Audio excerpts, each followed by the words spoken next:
Hello everybody, welcome to the stream. I'm Adam Steele and this is Hot Pole Studios. This is Studio B, of course, my home mixing setup. Welcome. This is part 5 of our mixing tutorial series that we're doing, remixing the old album from Mesetto, where I have all the original stems, MIDI, all the rest of the stuff. Now, today's going to be a slightly different one from the previous episodes. This is going to be doing a song called Watch the World. Now, as well, if you've seen the previous parts of the series, this will look slightly different. I'm using a wide-angle lens today just to test it out, which means you can see everything. And actually, you can see my I need to sit properly because I've kind of gained a few pounds and I need to sit right. Anyway, today I decided to go with a giant beer of facts. I mean, look at it. This is the size of my head. It's a litre of beer. So yes, I hope you're all doing well. If you want to drink along with the stream, feel free. I'm going to crack this thing.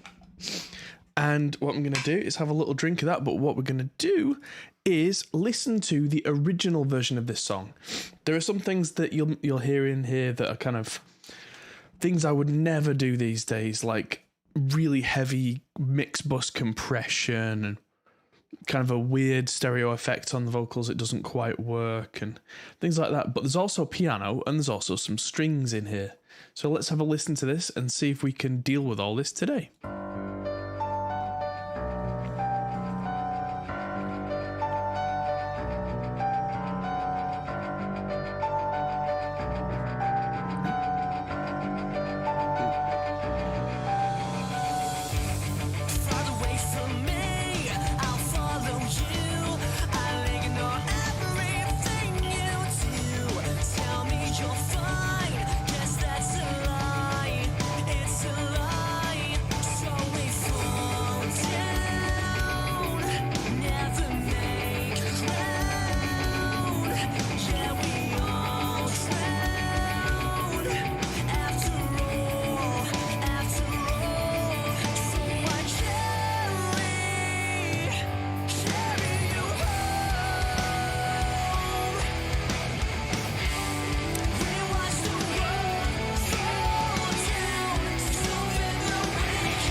So there we go. That's the original mix. Thank you, Clarky Balboa. Yes. So, we now have this stuff here. We need to do a few things to get everything working as it should. But let's start with some of the simple stuff. This is the Saviour mix that we did a few weeks back. Say I will be free. Said that I will. There are some things that I want to change about that mix, but we'll come back to that later in the series. I just want to add like extra size on the snare and the toms using a particular reverb and things like that. Nothing big. Yeah, hello everybody. Make yourselves at home. Come in, come in. Grab yourselves a hilariously oversized beer.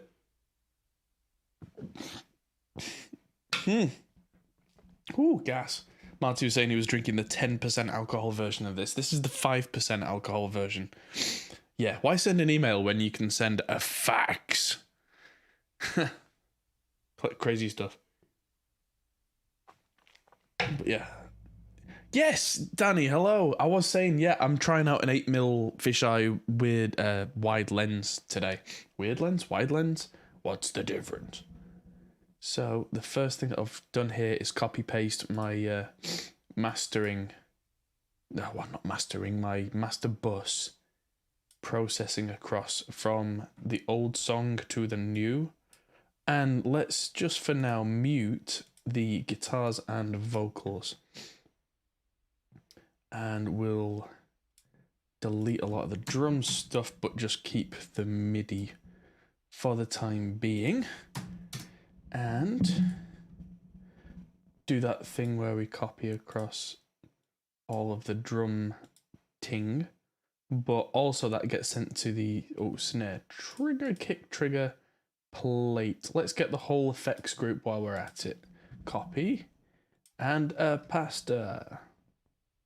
That's gonna take a second. There it is. There we go. We don't need the actual MIDI on that, but I'm gonna move the effects down to the bottom of all this and just delete out the old effects. We'll get to the keyboardy stuff and clever things and whatnot later. We don't need the intro cues. We don't need 2 sets of clicks. In fact, we don't need any sets of clicks. So they can all go, and we don't need a talkback separate channel either, because that's how I used to do that. I used to run a microphone into Reaper and then use it on an extra channel that would send talkback through the headphone mixes. Way back. So that's why I usually have a track called TB in my old stuff. So we're locked to the grid, which means I should be able to just drag the drums down and hopefully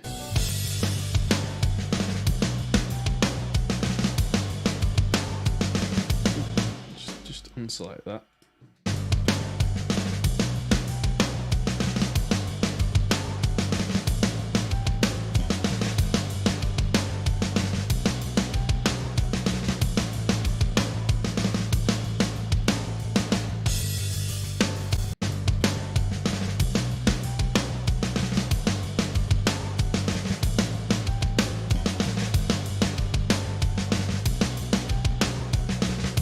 That's just me adjusting the sensitivity of that trigger so it doesn't really catch and trigger on the ghost notes, because that sounds weird when you've got.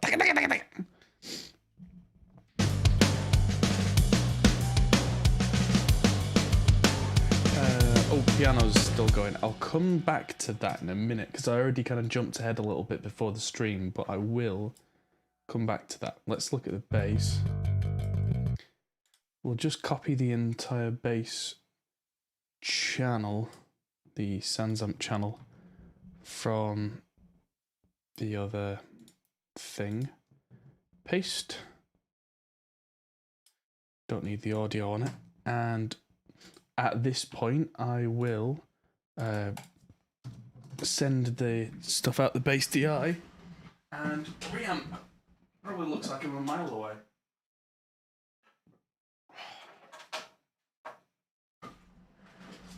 There we go. So let's alt and click on the send for the bass DI.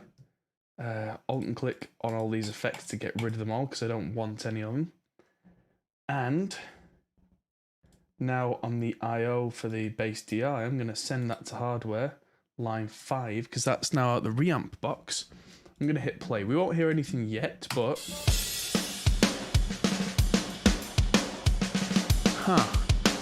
we're on mute. There we go. So line 6, we are seeing the bass.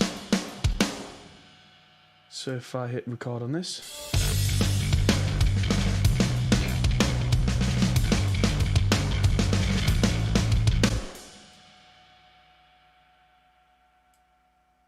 Now that's got 512 samples of latency on, so it's sounding even further out than it did before. Let's turn that off while we do the reamp, just so it sounds a bit better.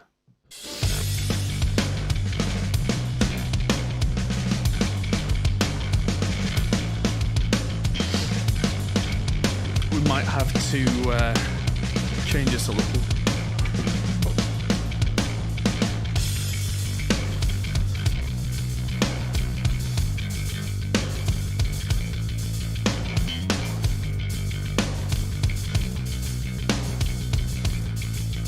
That's better. I took some of the drive off the second channel on the landmark. It sounds a bit less fuzzy now. This song's a slower song, so I do want less drive on the bass. Gonna get a LaChouf. Ooh.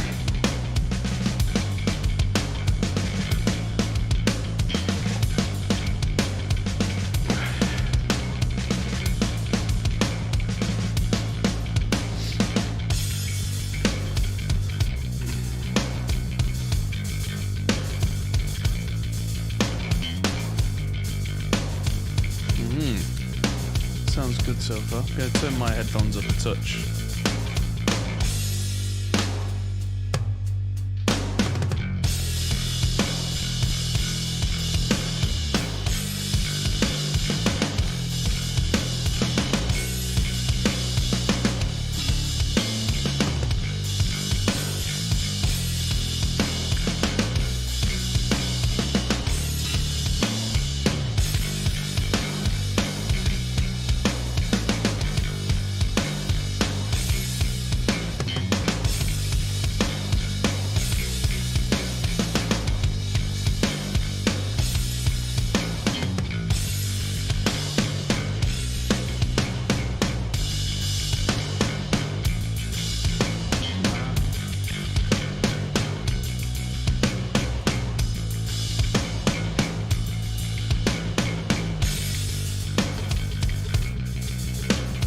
That sounded like it needed a little bit of editing work.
Cool. I could hear some definite timing issues in there that I definitely couldn't hear before, probably because I didn't have enough clarity on the bass to actually hear. But more and more recently, I'm realizing that if the bass doesn't lock in, then the guitars are never going to lock in. So I can turn that off now. There we go. That's better. So that was the Sans amp, or the Tech 21 Landmark 300 amp that we just ran that through. and that's going through Virtual Mix Rack. No EQ actually, which really quite surprised me. LA2A, doing some compression, little bit of EQ on that low frequency lift there. Sorry. And then we can turn on bass mint now, and we had the Brainworks limiter just stopping things from going bonk, bonk, bonk.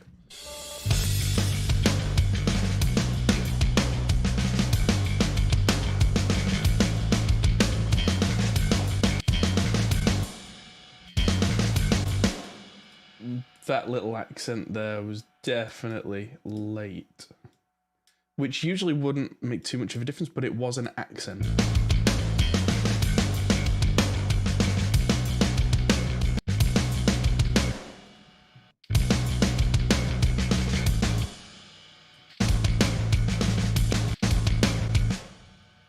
Back in time there. That whole section is a little bit late, and there's a slide. I know this is the least interesting bits. No VSX today. I don't know if you missed this, Benji, but my VSX broke a while back. I've been saying it on a few streams. I'm guessing you've not been around for a while.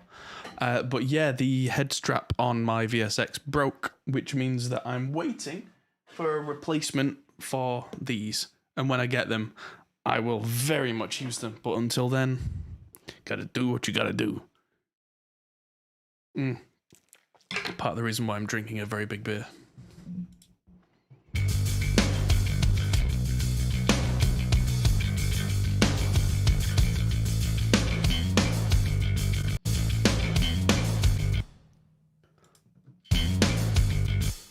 Again with the accent that's behind.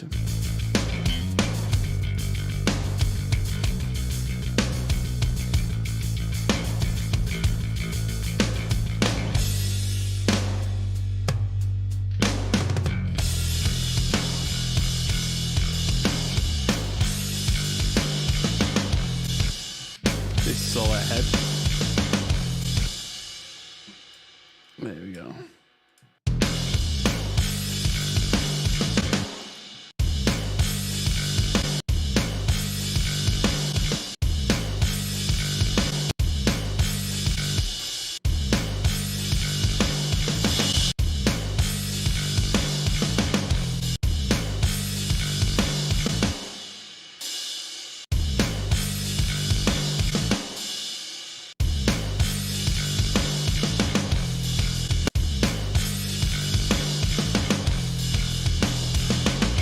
Close enough.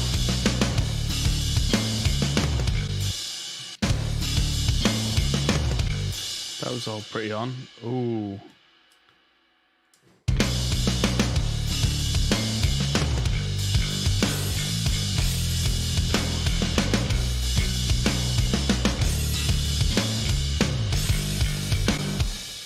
That all sounds just the slightest bit early, so I'm just going to push it all back just to jive with the drums a bit.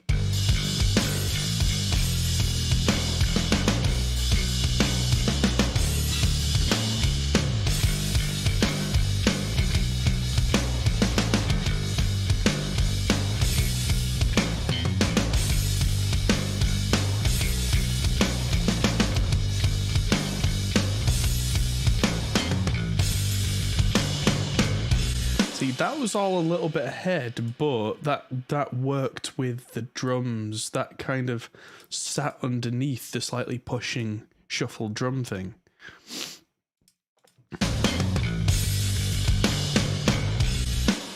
Let's get them right on the bang.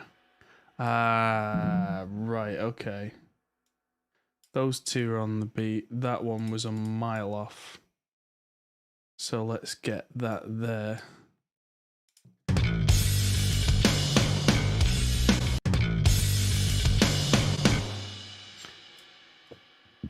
Let's try and trim these a bit so it's ba ba ba.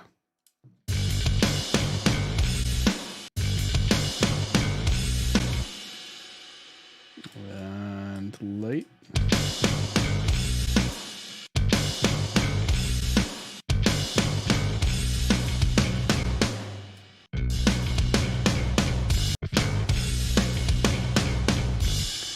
those are all back to being late again.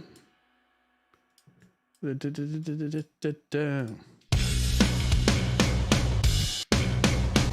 goes da da da, so that needs to be later.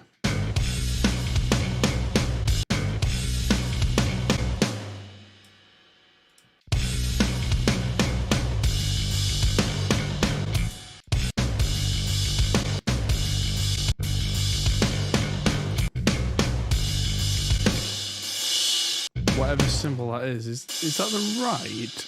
Are we crashing? Let's open that up. And just, yeah, let's change that out.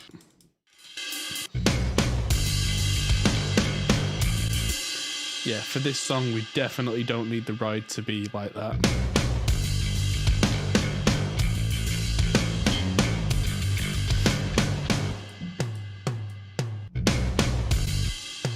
What's that? 9x12 DW from Prog Foundry. So let's add from the Progressive Foundry acoustic.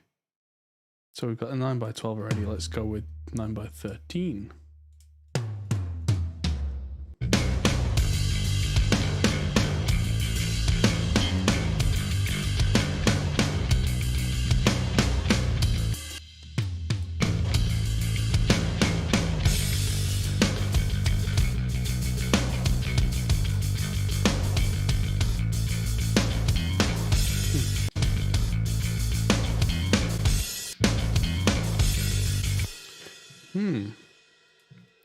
That I can, thanks to spectral editing, I can see where that hit is these days. And magically put that in.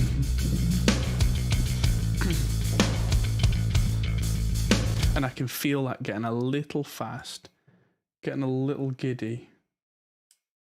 Is this one? That is ahead, but so's the drums, so that's okay. So let's just get this lot lined in.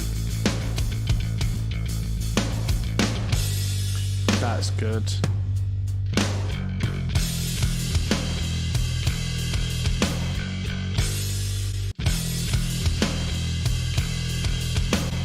That's all just a touch early.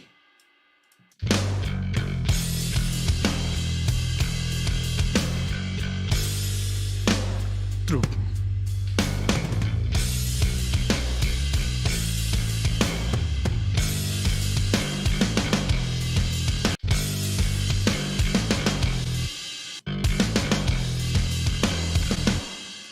Seems to have been a common thing here.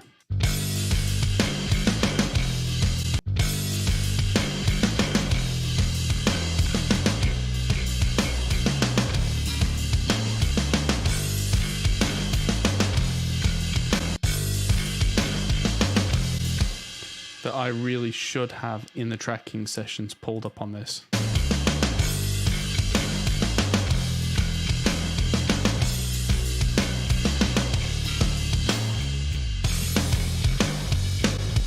Yeah, nice camera angle. Yeah, that's the wide angle.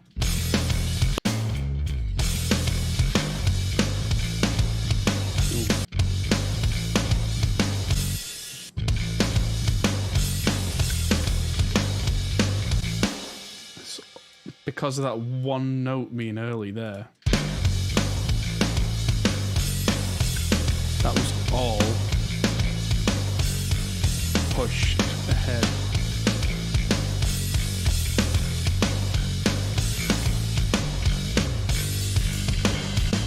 And there's the push.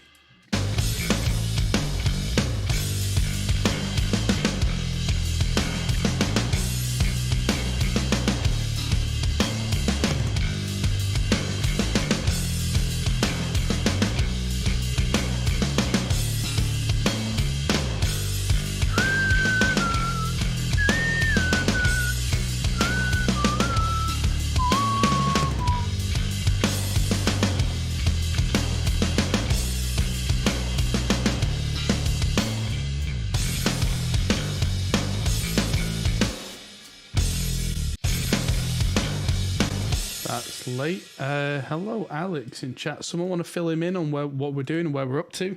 Because this is part 5 of a series, and we spent the first 10 minutes explaining where we're at. But if someone wants to catch you up, because it is live.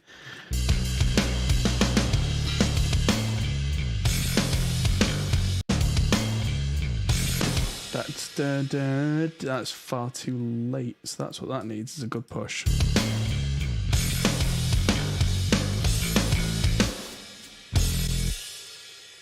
Yeah, tick, tick, tick, bow.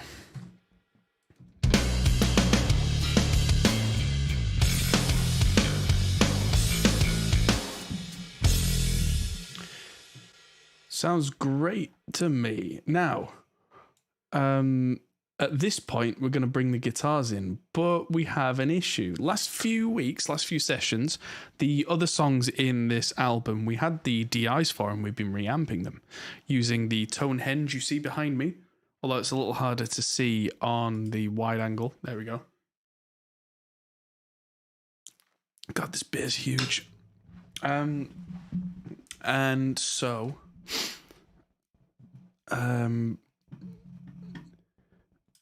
Yeah, we don't have the original DIs for these, but what we do have, yeah, and the reason I say that is these mics on the cabs we have are not great.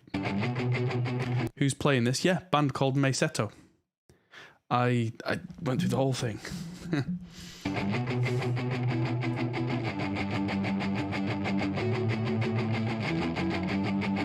You can hear that the SM7s have had position so they sound quite scratchy. And the ribbons are really farting out. And between them, it's not a nice sound. So what we're going to do is something a little unusual. And it's something I knew was unusual at the time. I'm going to delete out all the guitars. But what we do have is and they don't seem to be going anywhere,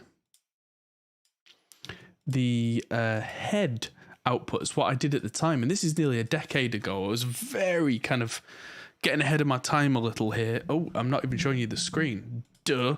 So I've just deleted all the ribbon and SM7s out. Of course, there is a delay on that, so apologies there. No one's had a chance to say anything yet, but you probably will by the time I see this. I'm going to take this off because I'm sweating. I do have the original. I'm going to take all the... Is this folded? This is folded. The effects off it. And just... It looks like there's some sends on here to line 8 from the last time I did this. Run this through the master. I'm just alt-clicking to delete stuff. We have the raw head, because I was using a Behringer DI box in between that amp and the speaker, a particular one called the Ultra G, which is designed to handle speaker level pass-through. It's not a load box, but that particular DI box at the time could pick up on the sound. So that's what I was doing at the time, which means that now I can do something very clever. Let's just see if it's something I can still do. I'm going to bring the two heads together under one and the two heads for Kyle under another. So I've got Tom and I've got Kyle. And what I can do is hard pan them so they'll still sound terrible. But I can solo just Tom. They're not coming out the master. Alt click, alt click, alt click.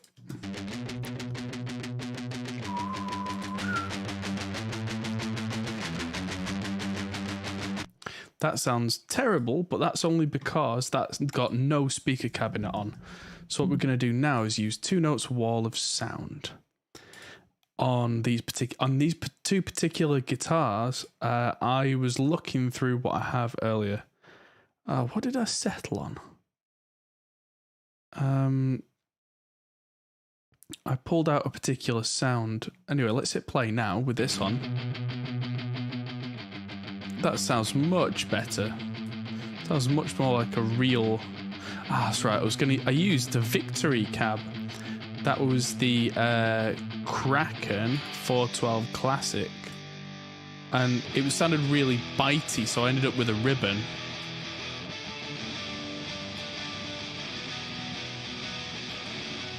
Doesn't that sound wonderful?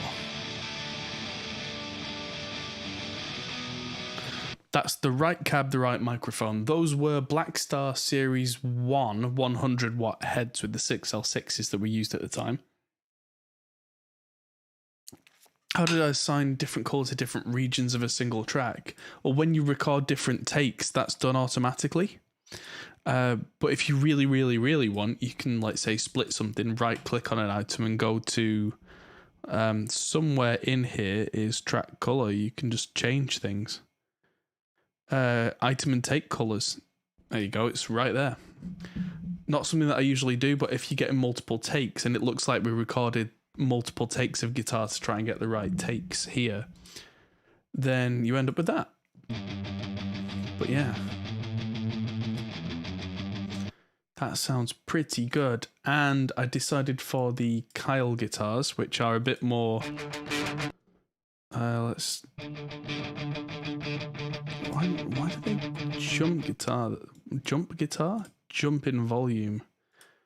Oh, because of the automation on here. I'm going to turn off the automation on the guitar group for now. This is going to be way too loud. So what we're going to do is take down the volume for those tom guitars by several dB. And also for these.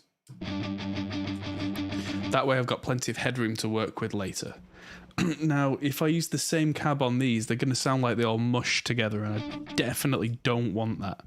These are what I would run through a Marshall, so I want more of a Marshall-y sound. So let's go with the Duchess, which has the creamback speakers and a different mic. Let's go with the 57 tilt. Not bitey enough. 421. Yeah, take it off the center a little. So on a loud bit,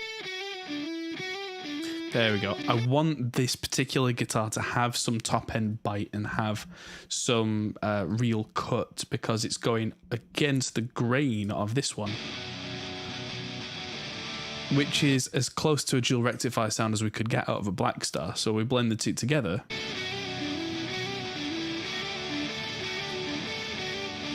Let's...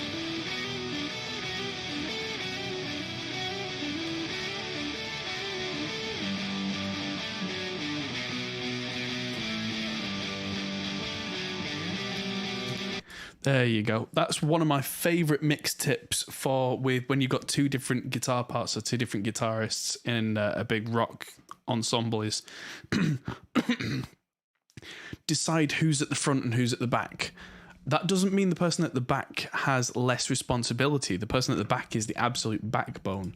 But I mean that in terms of tone, like this.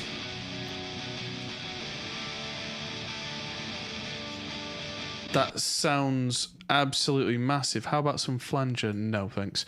If you've not seen the stream before, this is me showing everybody what I would do. It's not kind of like a Twitch plays type thing.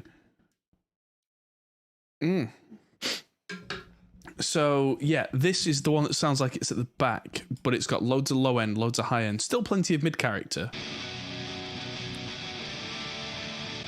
And this one's at the front with plenty of mid. And together, we've done nothing to that guitar group yet. So let's go back to our old song savior here and copy the guitar effects off here, which were kind of a typical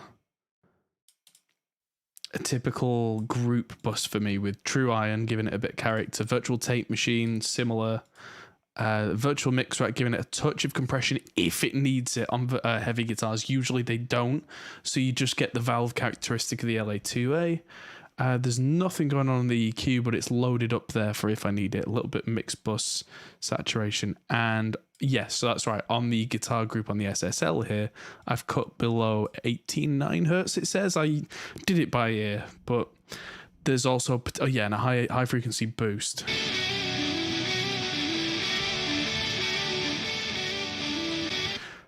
We'll find out in the mix whether we need that. Let's just...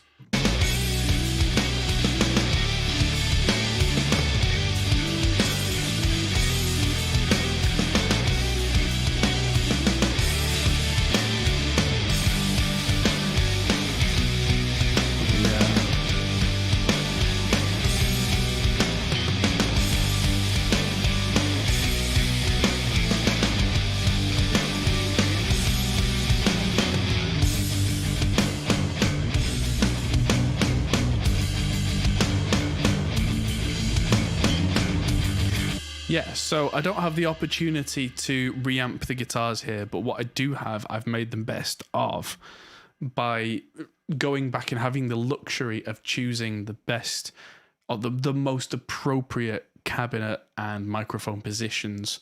So yeah, always capture a DI, or if you can't, some sort of like in between head and cab DI if you can. Makes a huge difference. And yes, a DI box in between a head and a cabinet, if you've got one that does it appropriately, it does not have to be a load box, and it doesn't have to be expensive. It has to be a load box if you don't connect a speaker and don't use that as the full force. So next thing, we've got this thing in Waves Element here that we call the guitar drone, which is just a really awesome little character that we built in later on in the song that I feel like we massively underused it on the album. So that's going in on the intro, and that will be underneath it, and I might even do something to make that come up more. And then we pre-rendered a cheesy cymbal swell.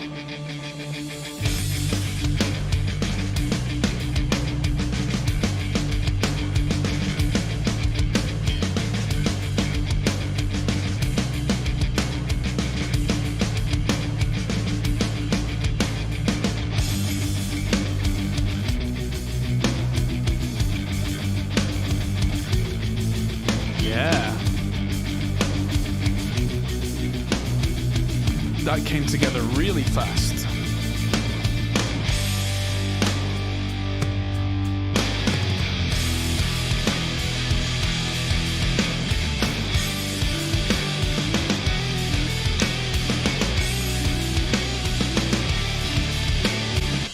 Cool.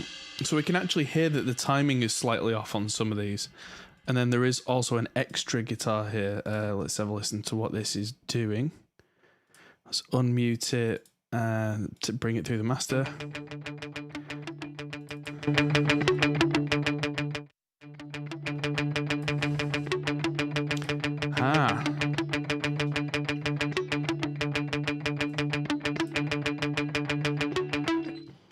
So that's coming through the guitar group as well. I'm going to borrow the sound from that more forward guitar sound, and I'm going to change it to something else, like a 2x12.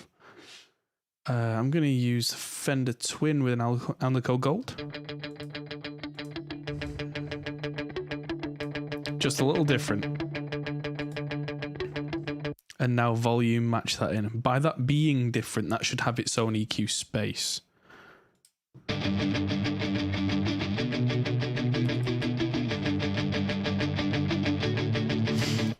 Yeah, we're also not here to criticize other people's playing. This is an album that was tracked 10 years ago by teenagers. So yeah, let's keep it positive and do what we can, because this is a tutorial. If I had perfect musicians with perfect tone, I would have nothing to do. So I'm showing you what to do in the cases where you don't have perfection.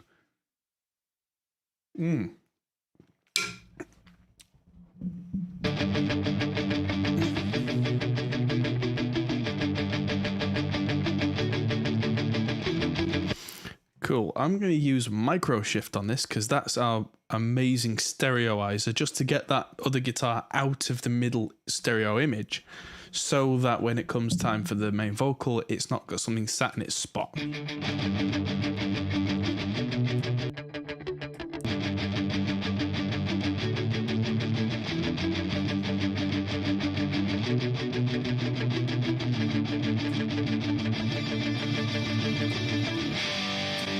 And yes, the timing is less than perfect. But one of the things we're going to do as part of this stream is we're going to go through, and we are going to go through with a fine-tooth comb and make sure it's all right. But not yet. As it is, we are building this up bit by bit. Whoa, when it gets to the vocals and things like the pitches, if you're super critical of those kind of things, you'll have a fit.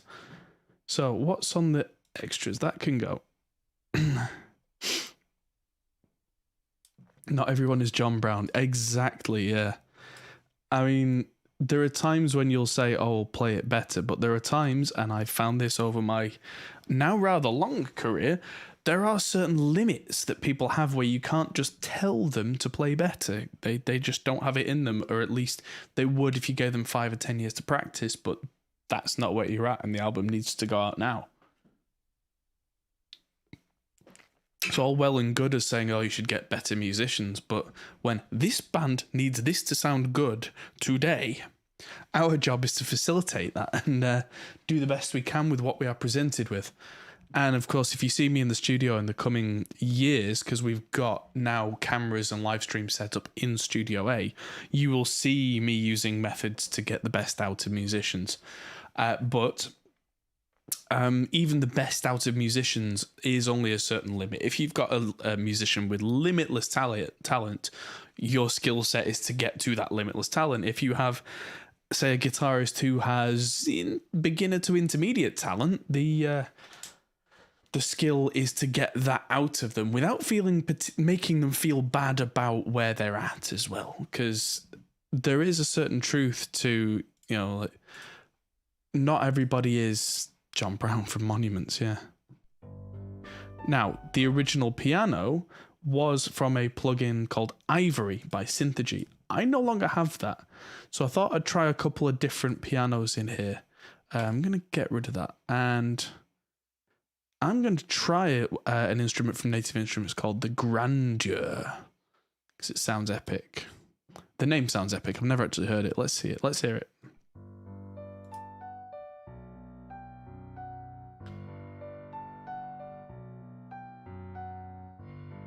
Ooh.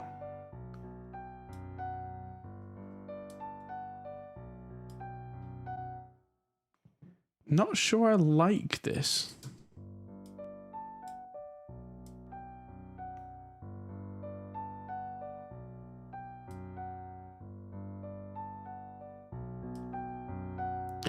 With this, one of the good things about Kontakt instruments is this dynamic range knob brings all the soft velocities up.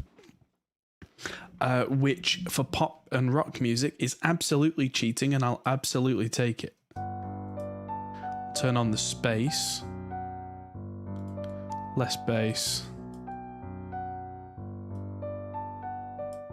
Oh, got to turn on the EQ. A little bit more body, a lot more air. Those are just different names for EQ points. Let's put this in a massive.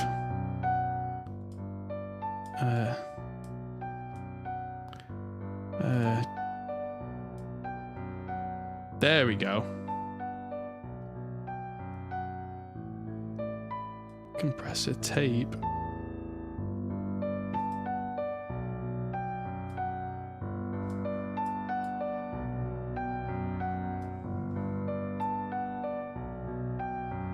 That sounded nice.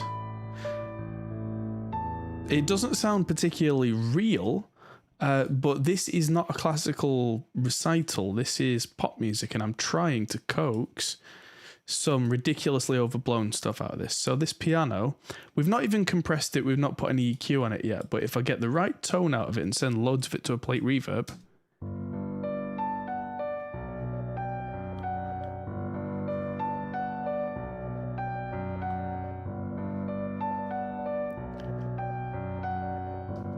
that's sounding pretty good.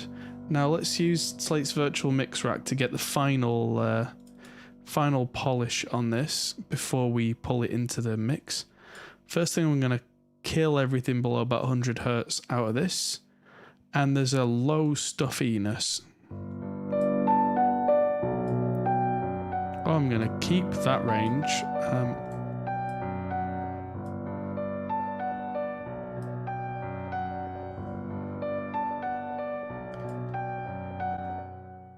that sounds like it's not got the same velocity response that the original plugin had, because it sounds like it's being hit harder.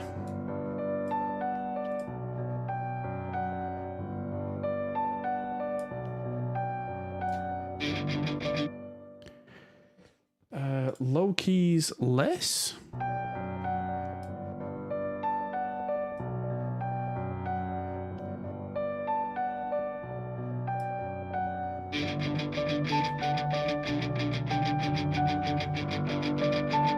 Ooh, more stereo image. Yes, please.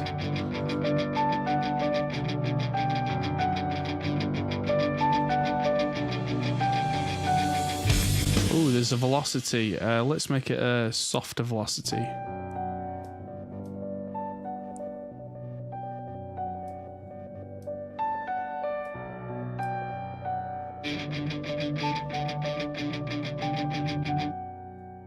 It sounded better with just soft. There we go.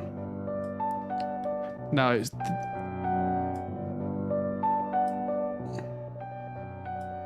That needs to go out, yeah.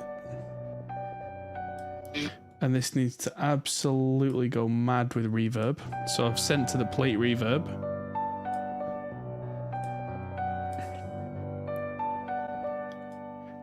Let's put a secondary EQ in here, something that's a lot more specific, and that would be the FGS. There's something higher up in the high low mids kind of vocal range, 1K 2K, that's bugging me.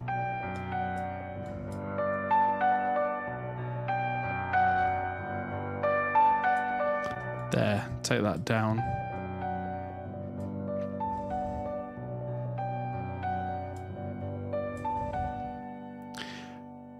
If I can, I don't want to change the MIDI because that would mean doing it for the whole damn thing. So let's try this in the mix. Sarouche. Yeah, cheers. Thank you very much. I'm glad it's helping, and you keep going.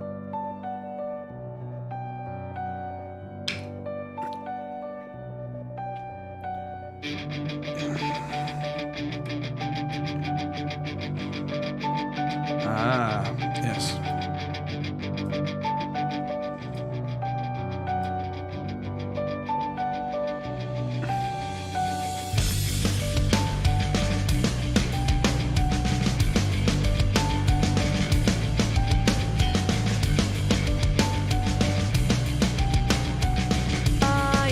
It's a lie, so we fall down, never make a crown. Yeah, We're starting to pull a mix together. After all, so I carry you home.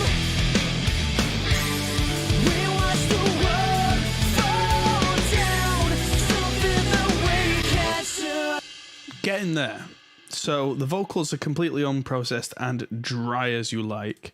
And it sounds like this extra guitar here sits nicely, but when it comes in for the chorus, it's way too loud. We watch the world fall down, something that we can't turn around. That's more like it. That's about the right kind of level. 5 dB down is almost half the volume. Fun tip for anybody who doesn't know, 6 dB is the difference between full volume and half volume. 20 dB is the difference between full volume and a tenth of the volume, because it's all to do with logarithms. So yeah, and logarithms mean if you go 20, 40, 60, 80 dB, that's a tenth, a hundredth, a thousandth, a 10,000th of the volume. But the way that human perception works, it doesn't sound like a 10,000th of the volume because we are incredibly sensitive to noise change. So it kind of sounds like Sing from Glassjaw. There is some, yeah, there is a bit of that going on. Now, speaking of the vocals, let's clear out all these old Waves plugins that I was using way back in the day. And there was a channel here called ADT, which I have deleted, which is automatic double tracking, which sounds horrible. and I thought sounded good at the time, and it doesn't.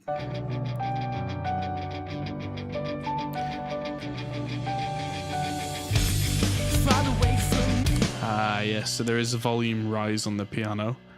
We've not even got to the strings yet, that's the other thing. So that's our next big job, is I'm going to just delete all the crap off the strings apart from the actual MIDI. Load up another version of Kontakt, and let's see what we have been gifted with. Session Strings Pro 2, was that the one I wanted? Oh, hello. That brings native access up, and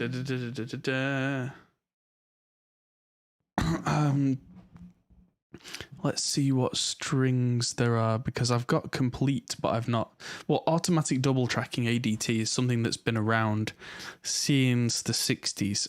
It's a thing. Yeah, 3 dB. Well, 1 dB is a noticeable difference. Depending on your point of view. Let's just see what strings I've got that can go on here whilst we work, although I don't know how long 30 gigabytes is going to take to download. That could take more than a few minutes. Emotive strings? Why did I not get that? This is me just looking on another screen at all the different stuff. 3 dB is definitely noticeable, depending on what you're doing, like 1 dB or less is noticeable. So let's start with session strings, modern ensemble, and let's just see how long this takes to load up, because it's pretty big, but my drive's pretty fast. Let's just see how these sound.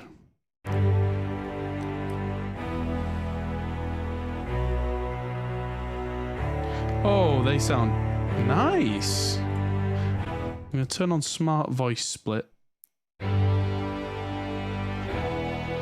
Oh, even better.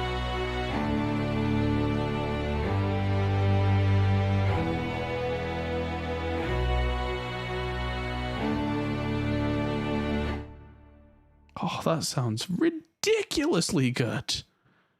Oh, yeah, session strings.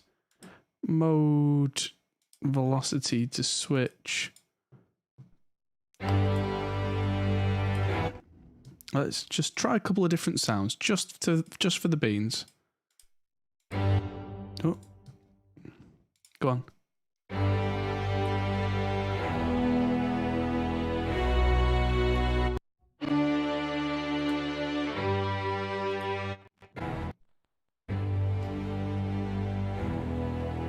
That sounds nice, but is not gonna work in our mix. The original session string should do it. Velocity strings. Let's try a different. Let's try a different velocity. Let's try legato.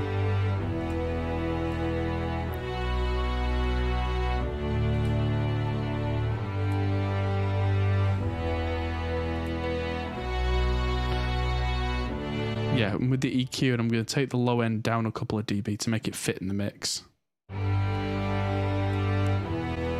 Now let's try that in the mix.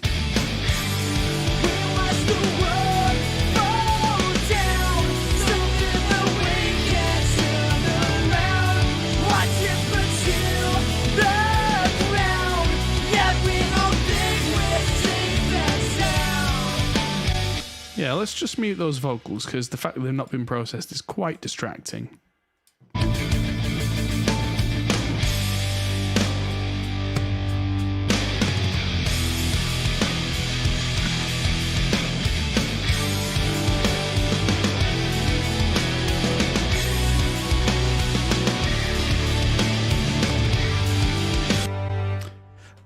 So the streams that I do every Monday, yes, that's my dad sending me a message. Go on then, book us some tickets for level 42. Why not? Do like level 42. I always have done. Yeah, so this is now a weekly series every Monday, 8 p.m. UK time. And we'll be doing this up till the end of the album. I'm also every Friday mixing for an album for a band called Banana Ranch, which is quite a different style of music. So different day, different style. Our kind of big video goes out every Tuesday. Our podcast is every Thursday, all at 8 p.m. UK time each day. So yeah, we've got a lot going on. I'm gonna play around with the strings do sound amazing, but they don't fit in the mix, and this is the problem. You've got to be quite kind of aware with EQ with strings. So let's listen to this again. There's a low there. That was dominating the mix.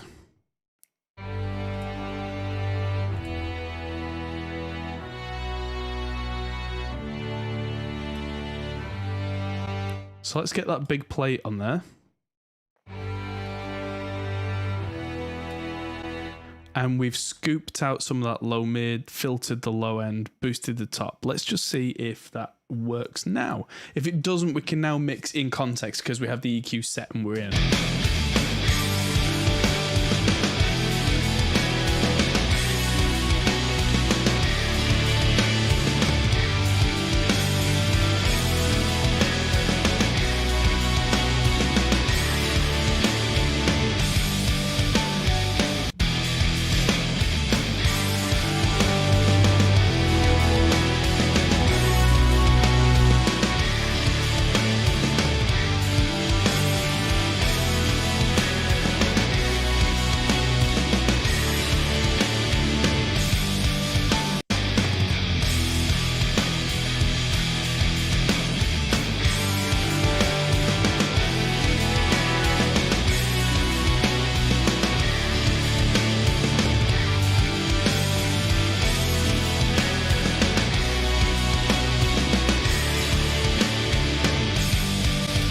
I think that's all we're going to get unless we change our style on the strings to something like tremolo. Let's try that. Tremolo with a j. Not quite. That's funny.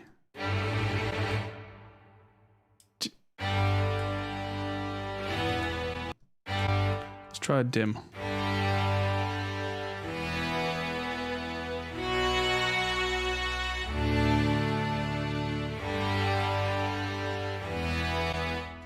Ascending crescendo?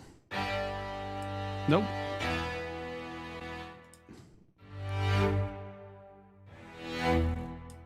Nicer, but still not right. Let's try it with the accents.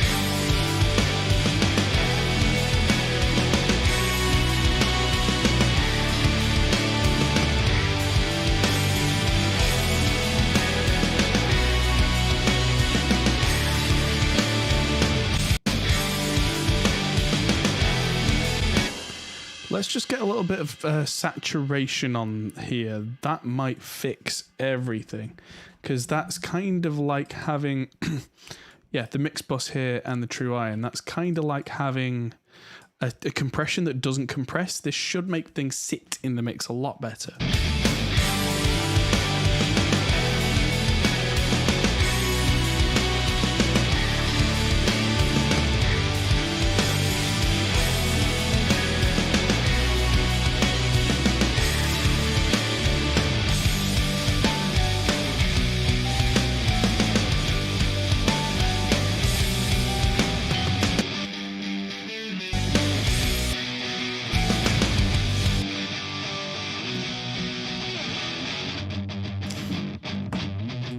On that open section, I did notice there's a noise on one of these guitars that's really affecting everything.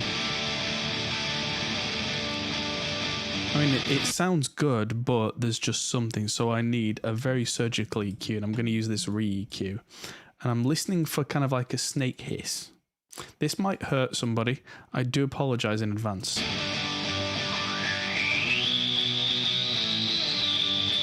There. Without. That doesn't sound like it's done much, but in context, yeah, the crash count's just a funny thing. It's usually not Reaper that crashes, it's usually some plugin that's being dodgy.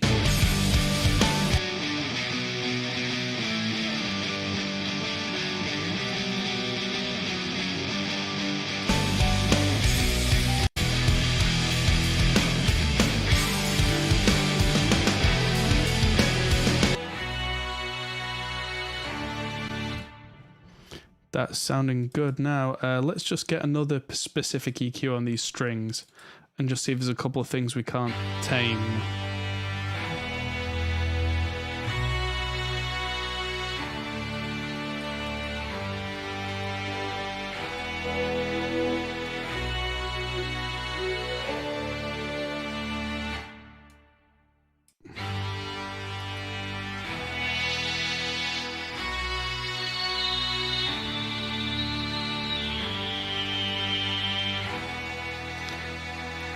That's much better without those. It'll probably go louder in the mix now. Because now I've dealt with some problem frequencies. That means there should be more headroom for me to pull it back in the mix.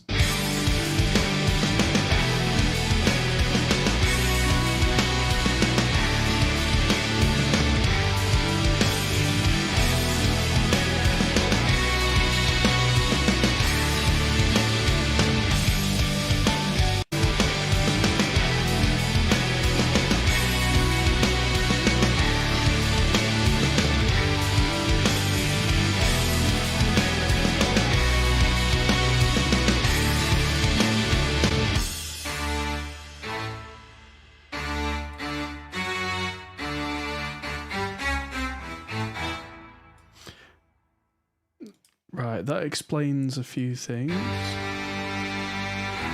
Turn off Smart Voice Split and listen again.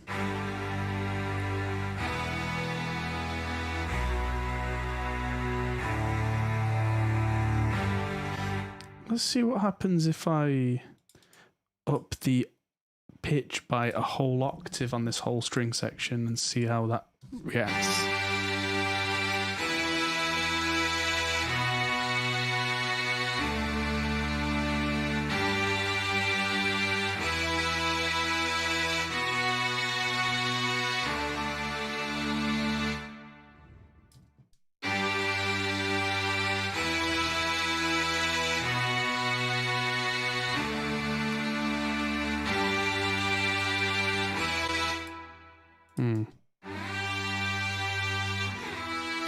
Ugh.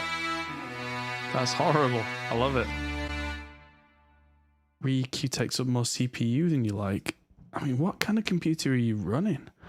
I mean, I've got ReEQ on with Kontakt here on strings, and for me, that's taking up 0.39%, including virtual mix rack and Kontakt. All right, so 0.72%. That sounds hilarious.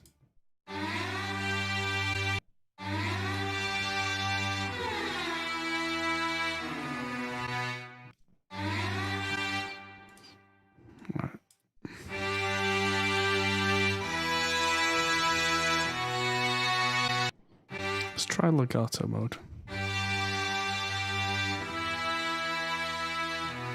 Ah, right. I can change the... yeah, let's change the instrument mappings instead.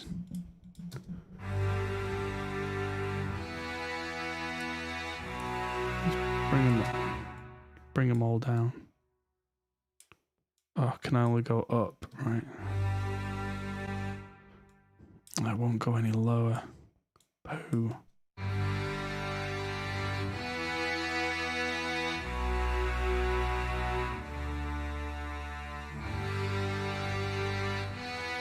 Smart Voice Split again.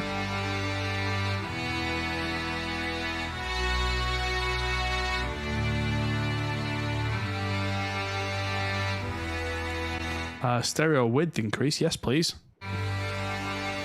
Nope. Gotta be careful with that stuff, it gets bad quickly. Humanize the pitch a little. Timing a little, yeah, let's do that.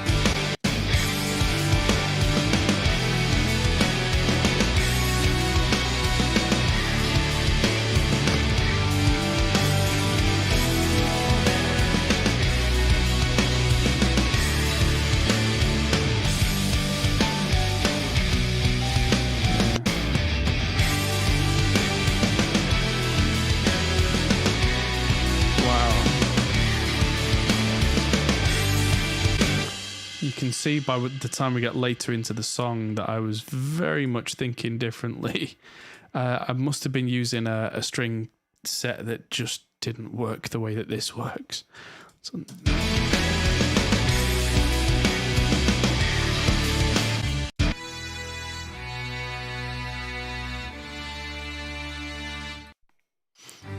let's make sure it's accented. Let's try that.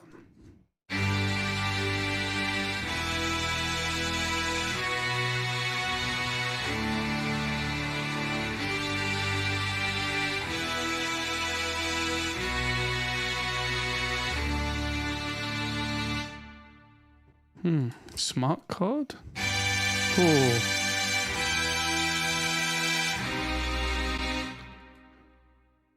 What key are we in?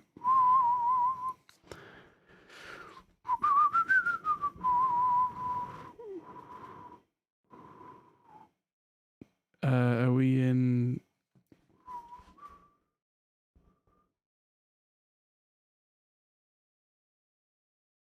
D major, I think, is the relative.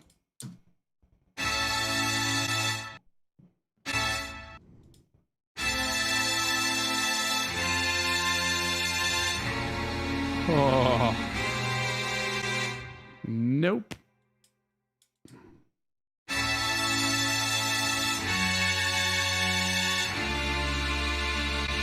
That didn't work. That's hilarious, though. Let's just not, eh? See how long these strings are going to take to install. Because there are other string sets that come with complete, but I do not have them. Over an hour remaining. Well, F that then. When I switched to max, my life got more stressless. Good for you. Makes no difference to anybody else. Pretty sure I saw you on another comment somewhere going ranting on about Mac versus Windows.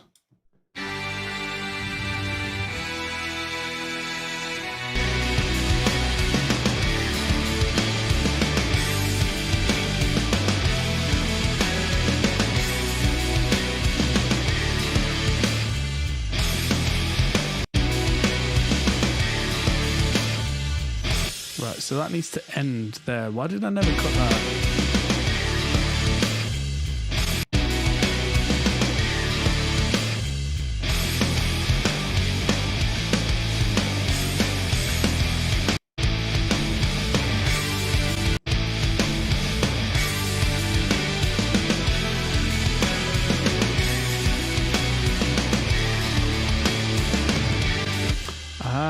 Looks like, right, okay, I understand it now. The strings on whatever previous patch I was using took a full beat to actually do anything useful.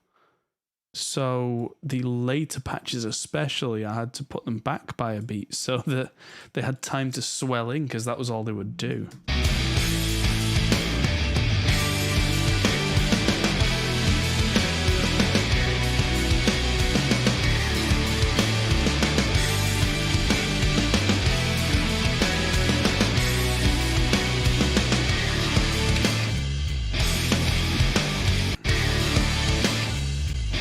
So that needs to stop there.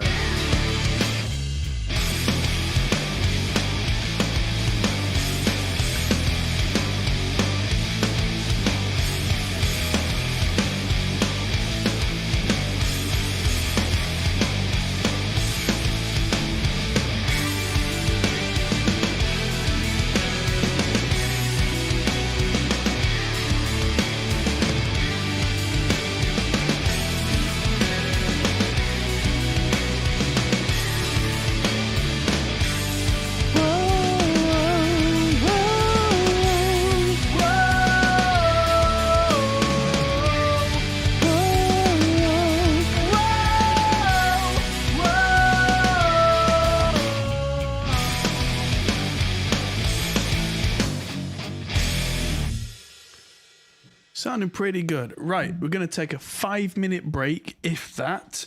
This fax beer is going straight through. And then we'll be right back and we'll look at the timing on those guitars, try and tighten them up, then start bringing the vocals into their rightful space. And then we'll have a final listen through and see if there's anything else that needs changing and do what we need to do. So I'll see you back here in 5.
Hello, everybody. I'm back. That didn't take long, and it seems like I disappeared the very second that Warren Hewitt came in. Hello, my good sir. How are you doing? Yeah, typical. I'm drinking a beer the size of my head whilst mixing. So, yes, had to go and do what you do with a life-size beer. Yes. So, let's look at these guitars. What we're going to do is we're going to strip this mix back for a minute. We're going to mute the piano and strings. We're going to mute this extra guitar drone thing. We're going to mute the vocals. And actually what we're going to do is mute this guitar and these guitars too. And just go with bass and drums, which we already time aligned. And this set of guitars that were called Tom, because originally we did have them named appropriately as rhythm and lead, but this band particularly, they switched roles so often that eventually I just gave up and called them by their actual names. So let's play this through and stop and shift things every time we hear a flub. Before we do, we know we're not going to be choosing any of these other takes. So I'm going to right click this take, go to take and crop to active take. Makes it much easier to look at, and it means we're not dealing with that take system. As good as it is, right now it's not needed. Here we go. Already a little early, nothing crazy though.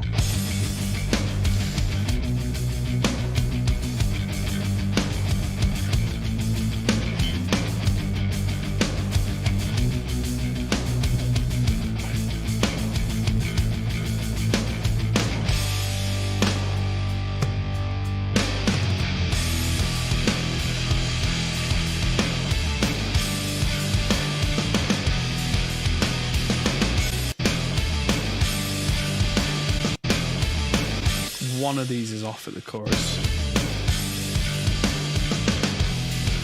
There.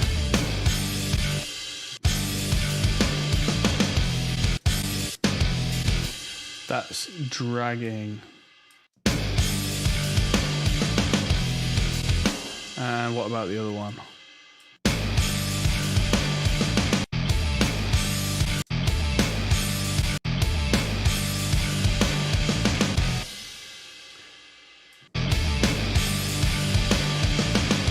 Close enough.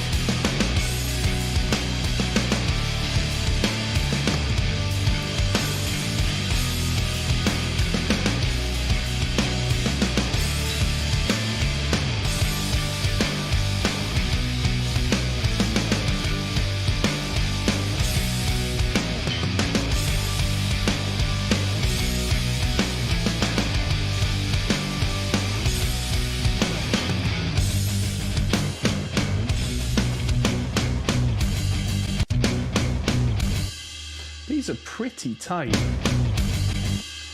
It's the other guitar that's off by a country mile.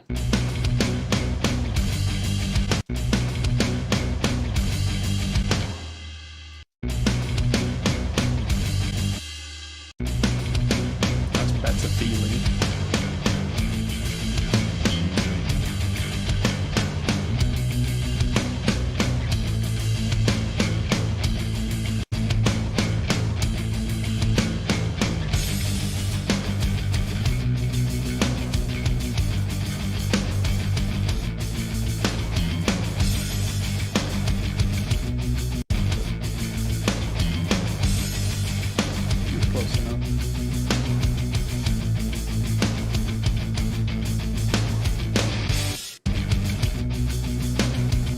So this, yeah, from here, it feels like the drums are behind. That means that the guitar is so in control that but it's actually ahead by a little bit.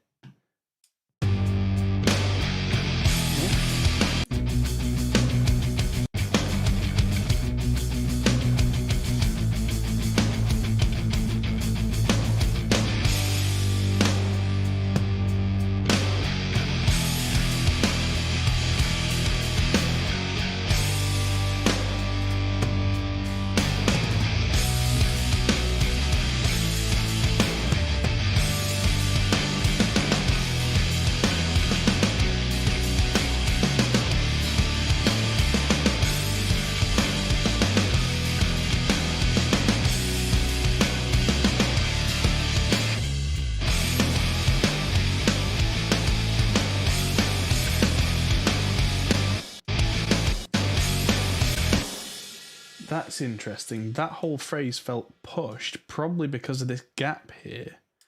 But then the next phrase locked straight in. So it definitely sounds like because of that gap, the guitarist was pushing to get back in, but then heard the drums and locked in by the next bar.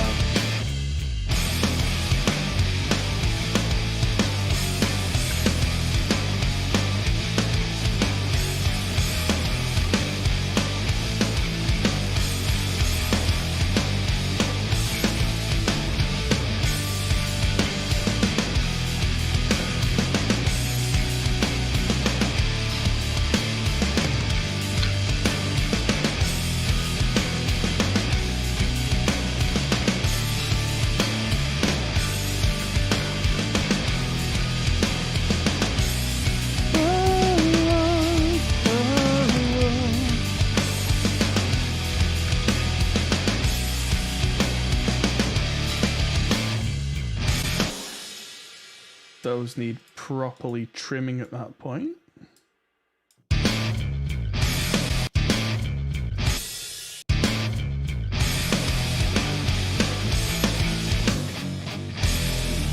Yeah. Those are not nano leafs in the background, Marty. Those are cheap Amazon equivalents.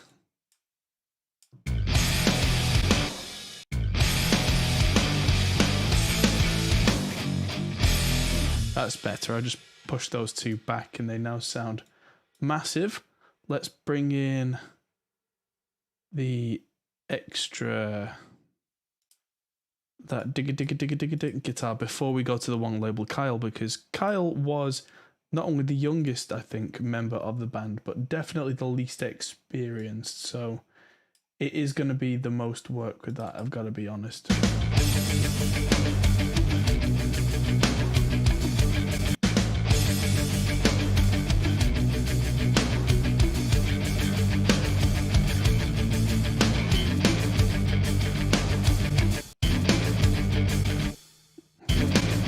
There, it really falls out.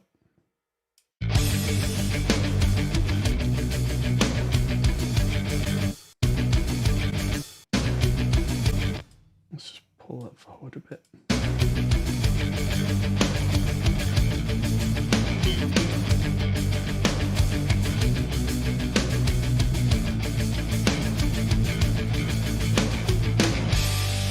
That's close enough. We don't want to dehumanize it.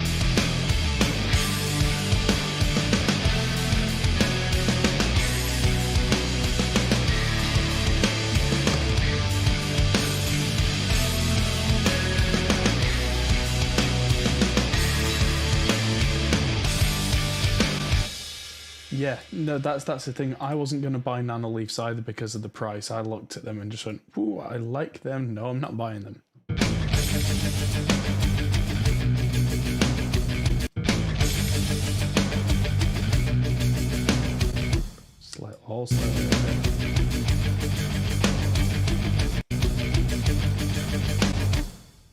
I wonder if this was a copy-paste job. I hate copy-paste jobs.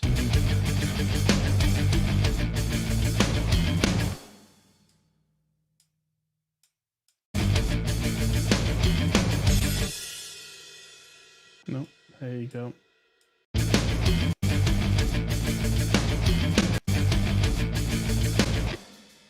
Push that back because it's ahead.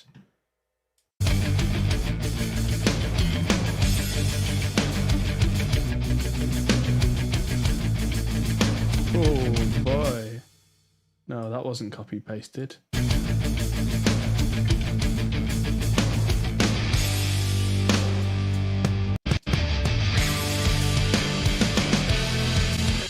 Back a bit.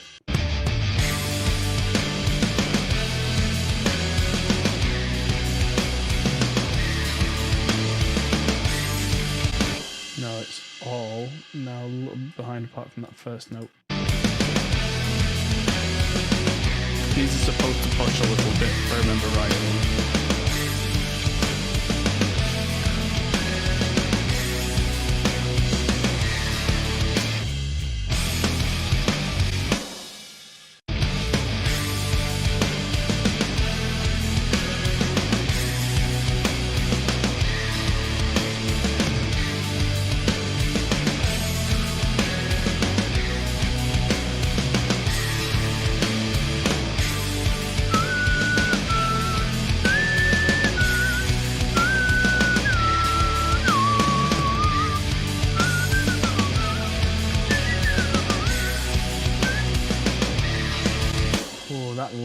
No.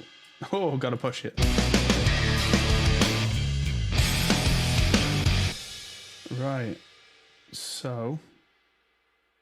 Ooh.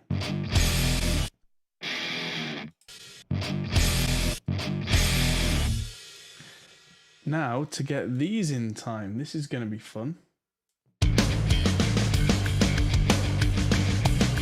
Dinka dinka dinka dinka dinka dinka dink. So let's mute this guitar and that guitar. Guitar? Join the Beatles, I've got a guitar.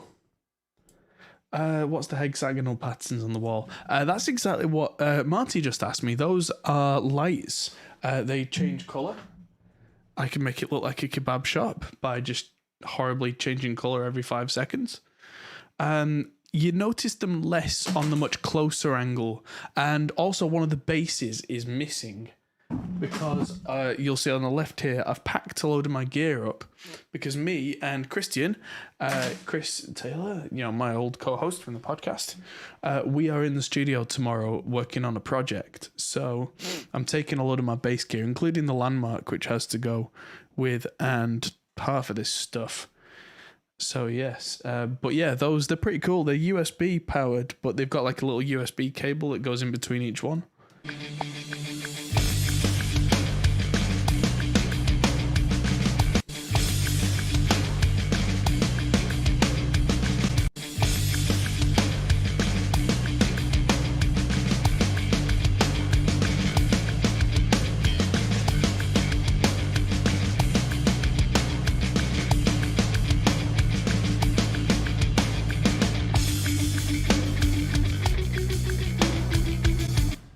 Right, let's switch to just doing one of these at a time because they're okay until we get to about there. I think I did several takes just to make sure that we did get that bit right. But from here, that's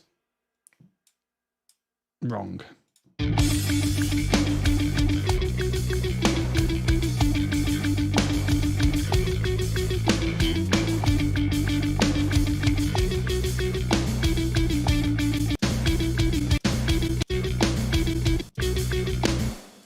I am, for a start, just going to get rid of that note and just copy that one over because that's a dead note.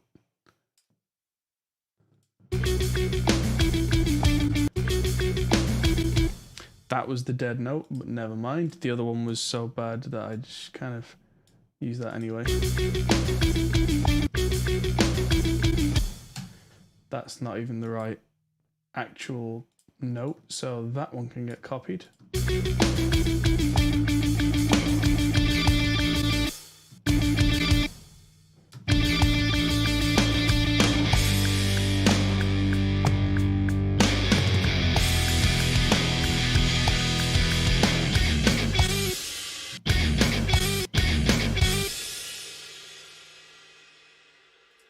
Well, that one and that can just be lower.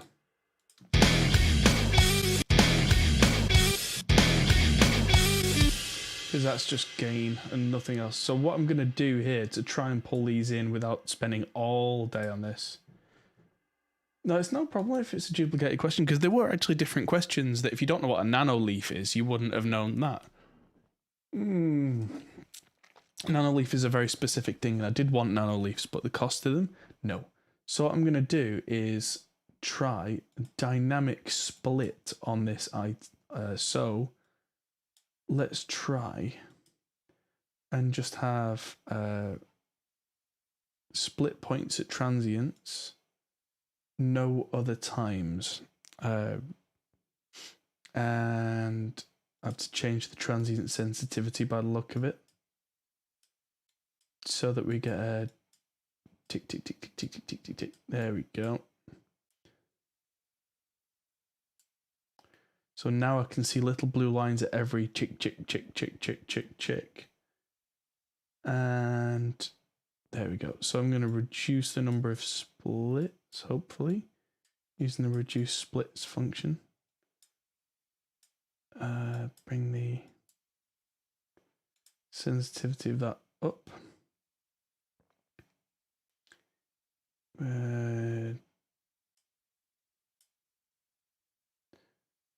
that should do it, but reduce the number of splits down. And yeah, split selected items.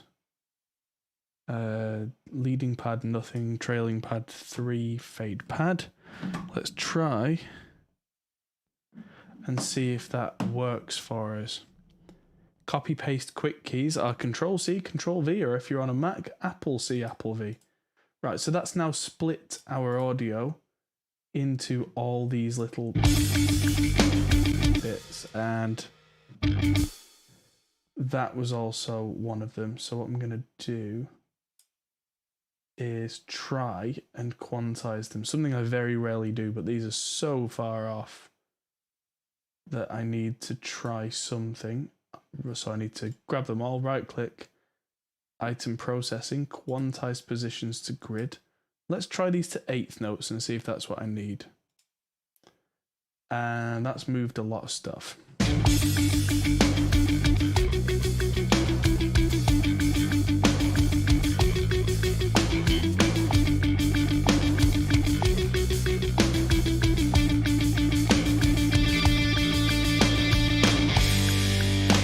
I can't believe that worked. I can't believe it's not butter. Let's do that with the other one. It's going to sound a little weird at first.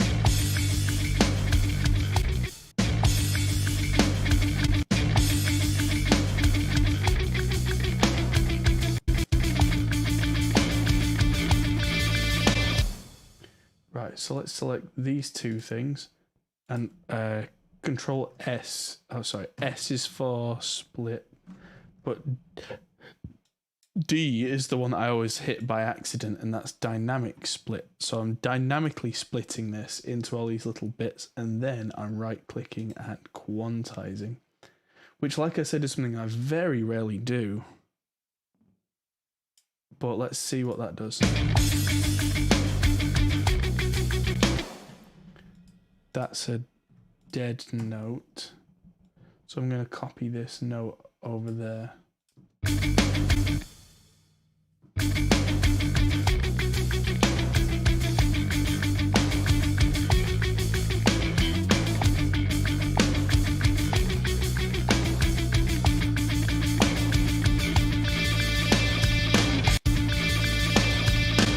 Oh wow, that was super ahead.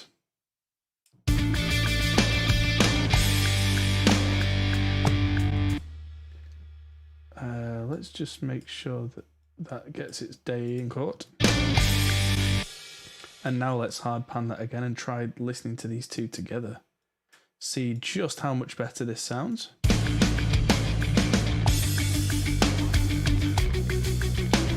Wow.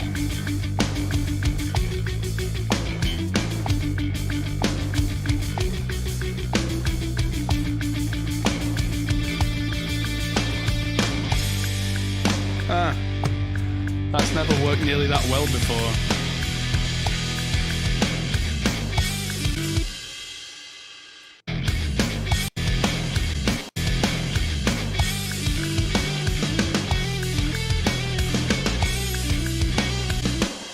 Right, these both just sound really pushed, especially that one, so I'm going to push them back time-wise and just see how much that fixes.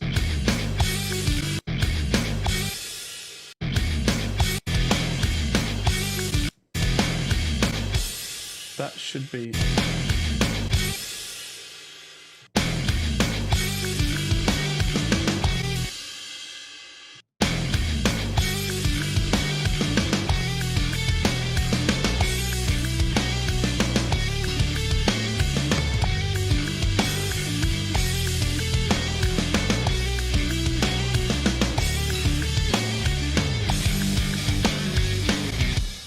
And they're still ahead, but not by nearly as much.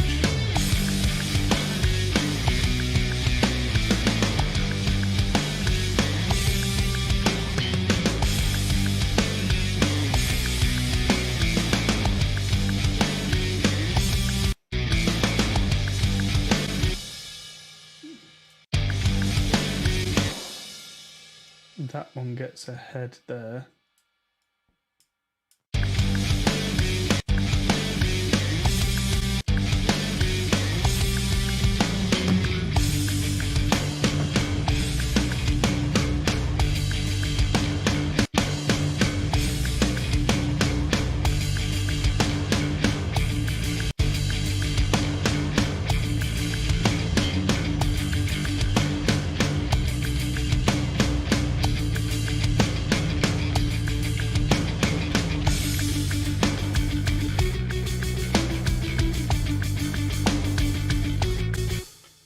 Interestingly, those are way more in time than the first lot. Why is Instagram suddenly gone bananas? Oh, it's just one guy looking on the stuff.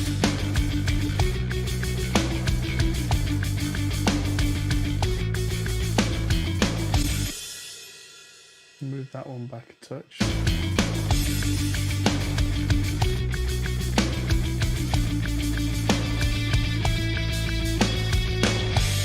Yeah, that was all fine. I don't know why the first lot was so far out and the second lot wasn't.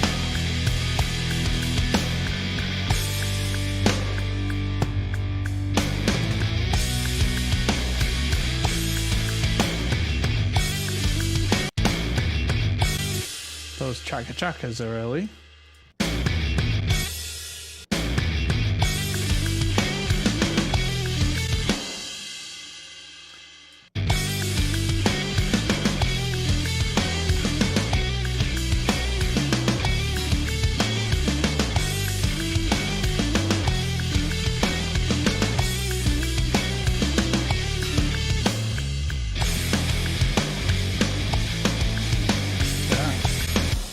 And again, all of this stuff isn't that far off apart from that verse. It's all just early and eager.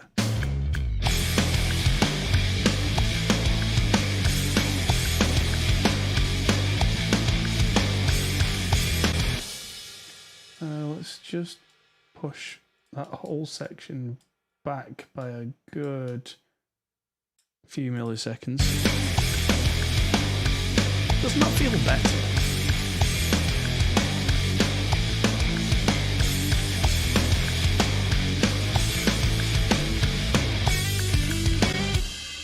Yeah, it just feels good.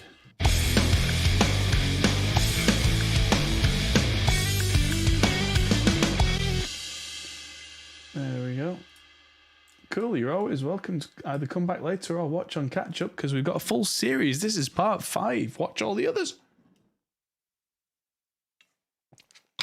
Binge them for a while and come back when you've got everything done. It's great.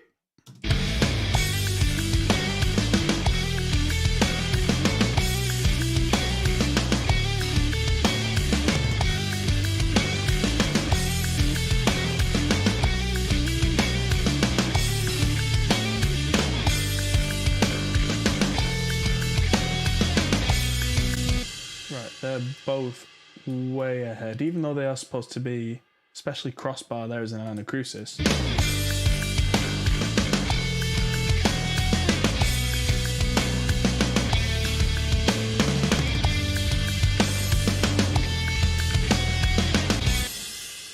And suddenly that one, he missed it. That can just be longer.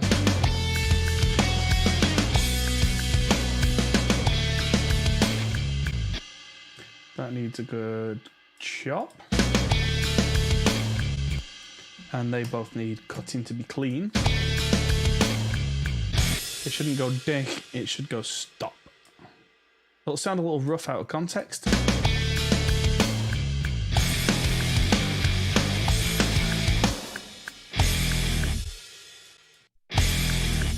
They sound great, these sound rushed. Especially that one.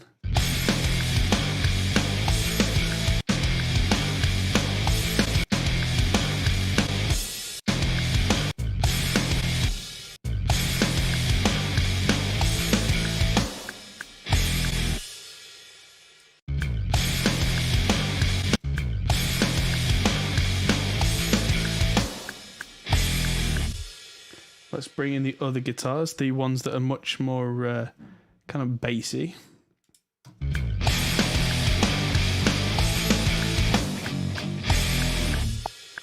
Now we're talking.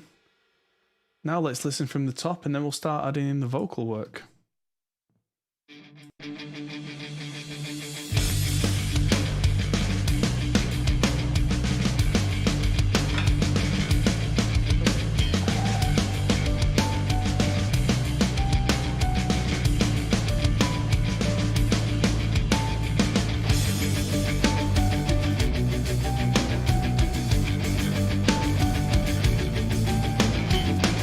that now feels way too loud because it's in time. I can pick it out and it's just like, whoa, my.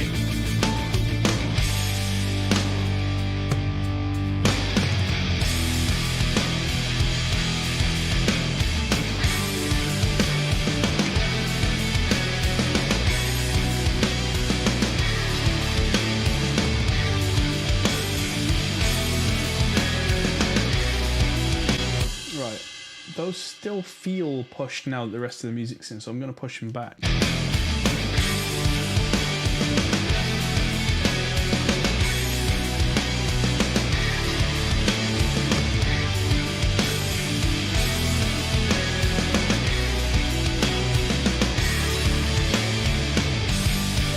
Now those feel like they're somewhere in between the two. Now I was asked earlier about the nudge function, which is on the edge key. Now, I've been moving these around with the mouse. Let's just say I want these to go left by exactly 5 milliseconds. I select them and I nudge them to the left. And that's like a gambling machine doing that small nudge thing. And you can press that as many times as you like, and you can do it in minutes, seconds, samples. If you're doing something super duper like accurate, you can move something by an exact number of samples.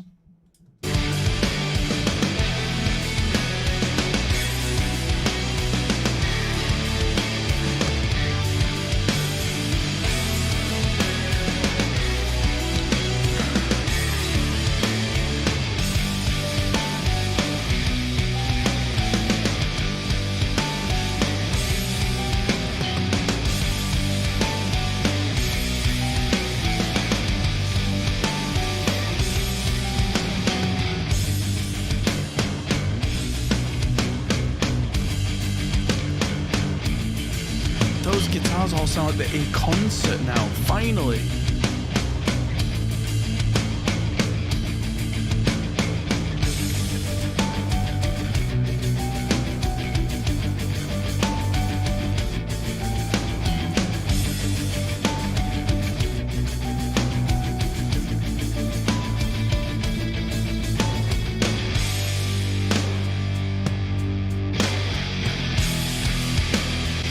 That's something I've just thought, that the original piano had a sort of a subtle string synth thing under it. Nothing crazy.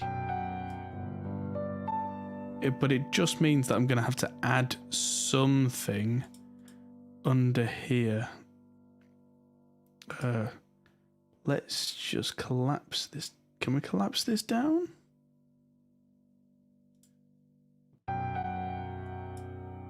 Retro strings.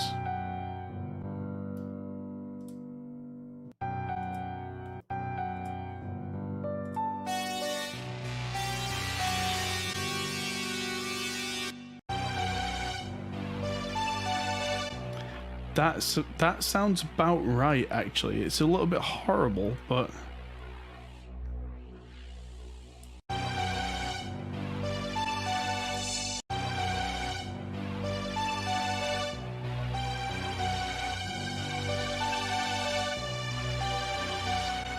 so it's way too loud and it's also way too harsh, but those are all things I can fix.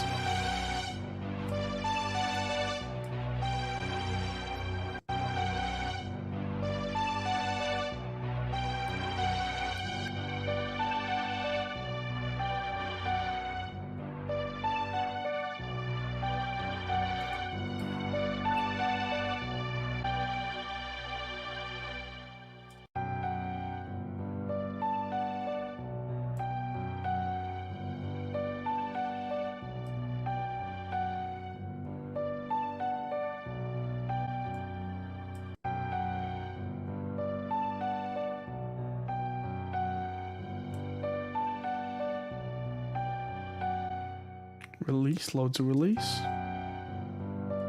Yeah, there we go.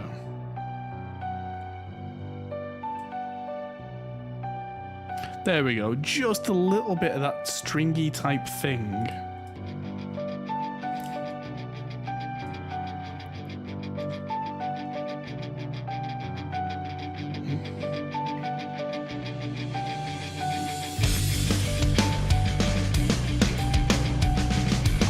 Crisp that snare is.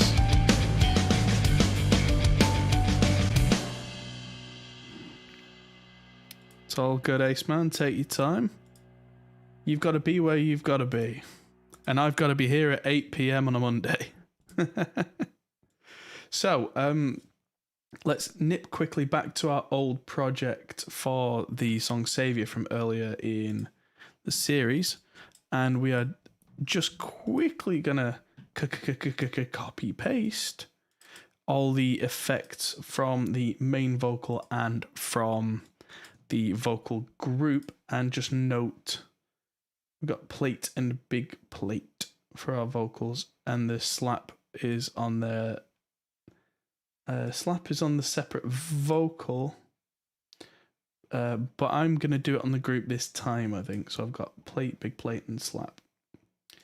The slap back really makes a difference in the mix, but let's look at the numbers. -8, -12, -8-ish, -12-ish, and probably a minus a lot. Far away from me, I'll follow you. I'll ignore everything you do. Tell me you're fine, guess that's a lie. It's a lie, so we fall down. Never make ground. Yeah, we all drown. After all, so I carry.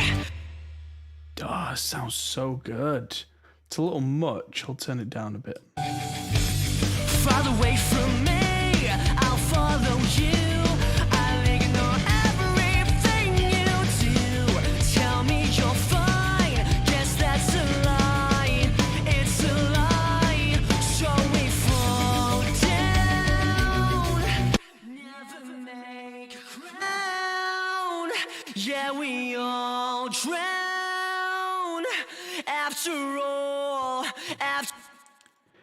Yeah, what's the tempo of this song? Oh, 188. No wonder the slap sounds wrong. That should be a quarter then. far away from me, I'll follow you. I'll ignore everything. And we've got a big delay as well, which is going to be... Far away from. That's going to need to be a half. No, because in my general estimation, anything above about 140 BPM should be counted as being in double time. So, like, this is 188 BPM, but it's not. It's 94. But we notated it as 188, which is literally double. And because that, if we wanted a quarter note delay, we have to set it to a half, that kind of thing. Far away from me, I'll follow you. I'll ignore everything you do. Tell me you're fine. It's a lie, so we fall down. Never make ground. Yeah, we all drown. After all, so I carry. Far away from me. Far away from me, I'll follow you. Right, so we'll get to the tuning for the vocals in just a minute. I'll do a cursory kind of melodyne there on the verse vocal, and we'll focus more on things like the timing for a minute and cleaning up any and edits so we don't sound like we're sucking someone's brains out. Far away from me, I'll follow you. I'll ignore I'll follow you. Yeah, I can't even do that as a joke. you. I'll ignore everything you do. Tell me you're fine. Guess that's a lie. It's a lie. So we fall. So we fall down. Never make ground. Yeah, we all drown. Yeah, we all drown. After all, Quite like so I carry. that's a double edit there. That needs to be cleaned up. So I carry.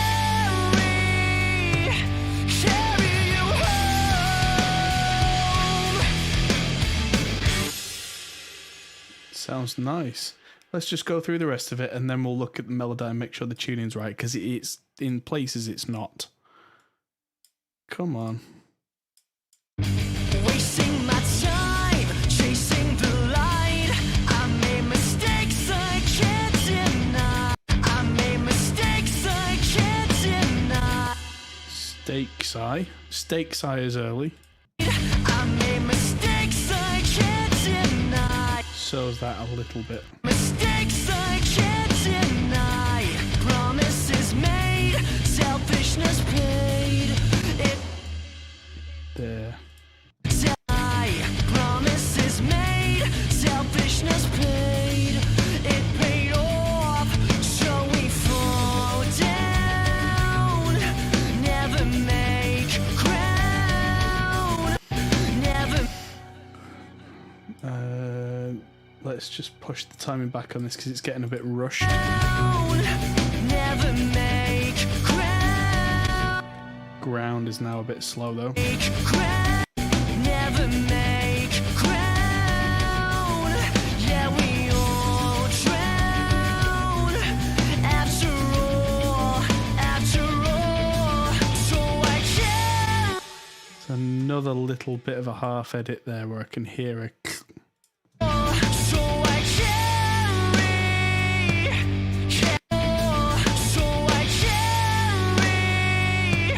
carry you home. Don't leave me.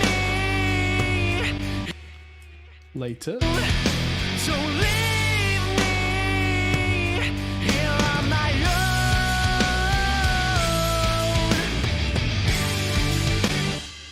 own. And this last bit. Why's that got a edit split in it? Oh, because we're going for a different take, I think that's why.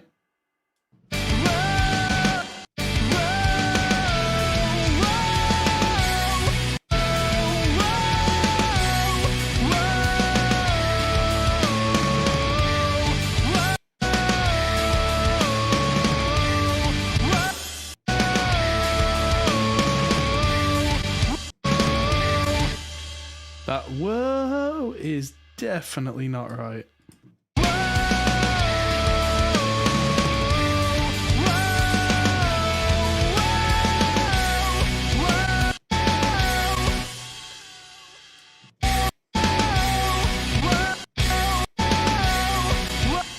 Let's just see if we've got a whole whoa.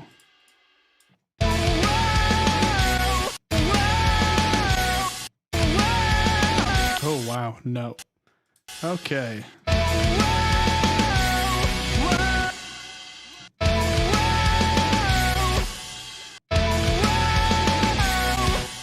Let's at least do it on the beat.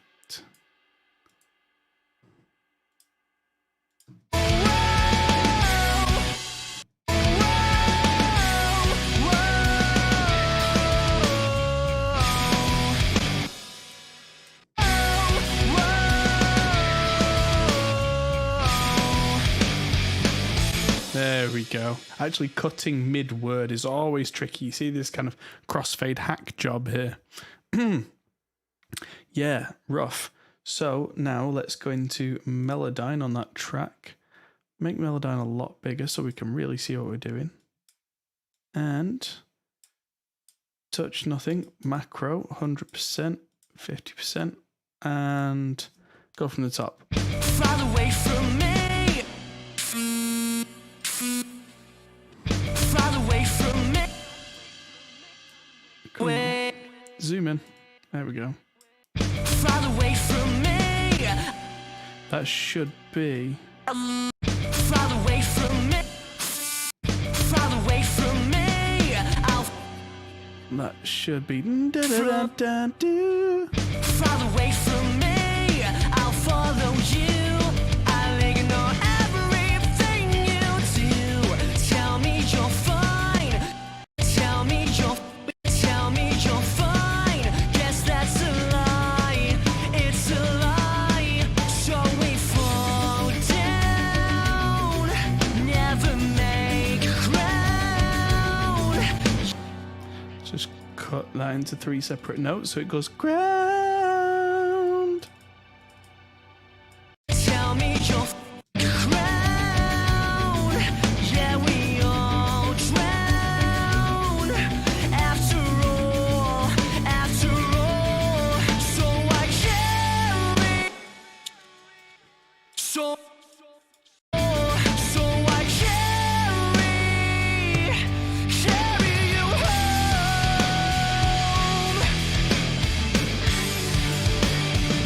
Yeah, getting there. All right. Next verse. Wasting my time. Wasting my time. Chasing the light. I made mistakes I can't deny. Promises made. Oh, that's out of pitch. Mixing stream should be pay-per-view. I wish. Promises made. Selfishness paid. It paid off.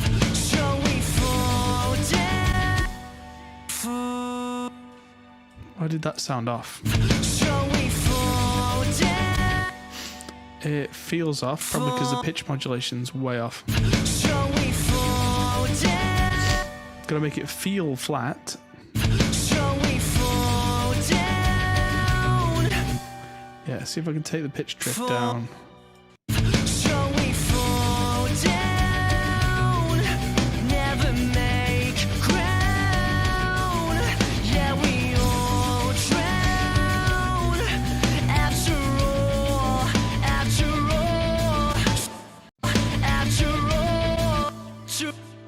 Yes, is that right? After all. Yeah. So I carry. That needs less modulation. So I carry you home. Don't leave me. That should be 4 notes, not 1. So it should be upper semitone down to. So I can't leave me here on my own. Yeah. And moving on to the last verse.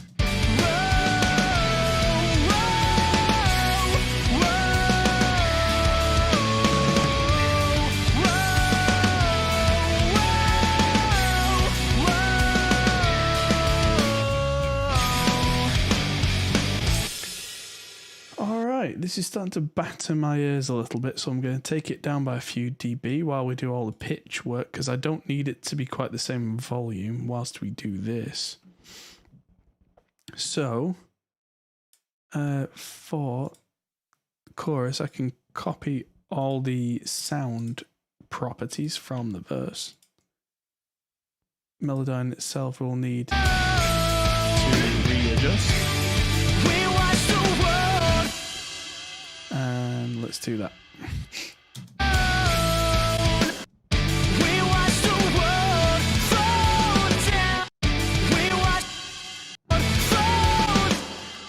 That's what I call a glottal bounce. Now something that you happen to get when you're not quite comfortable at the top of your range. You try and hit something, you actually bounce off the top of your own vocal cords. How many subs do we need for 50k? Oh, 20. It takes forever to do Melodyne until you've done it for a decade, mate. Don't worry about it. I used to be a lot slower than this. But yeah, to fix a glottal bounce, we'll take the modulation down.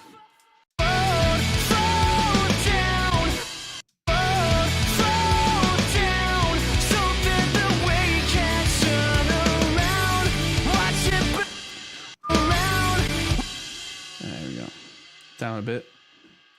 I want that to be 2 notes to go 2, The other thing is, in my head, I know exactly what notes I want these to be. And in a way, I'm kind of cheating with this album because I've been listening to this album for almost a decade. So I know exactly where I want all the melodies to be. So yeah, that's giving me a head start for sure on this particular material. But I can be quite fast in Melodyne, but I have to know in my head where it's supposed to go. And that's all music theory knowledge. Music theory makes Melodyne fast. Watch it pursue the ground. Yeah, we all think we're safe and sound. Sound. Let's try that as two notes to go back down. Sound. There we go. Safe and sound. Safe and sound. Only 20 people are still missing out on it, yeah. And then the next 50,000. We watch the world fall down. Fall down. Something the way can. Something the way can. Something the way can. Oh, that's a little flat. Something the way can turn around. Watch it pursue the ground. Yeah, we all think we're safe and sound.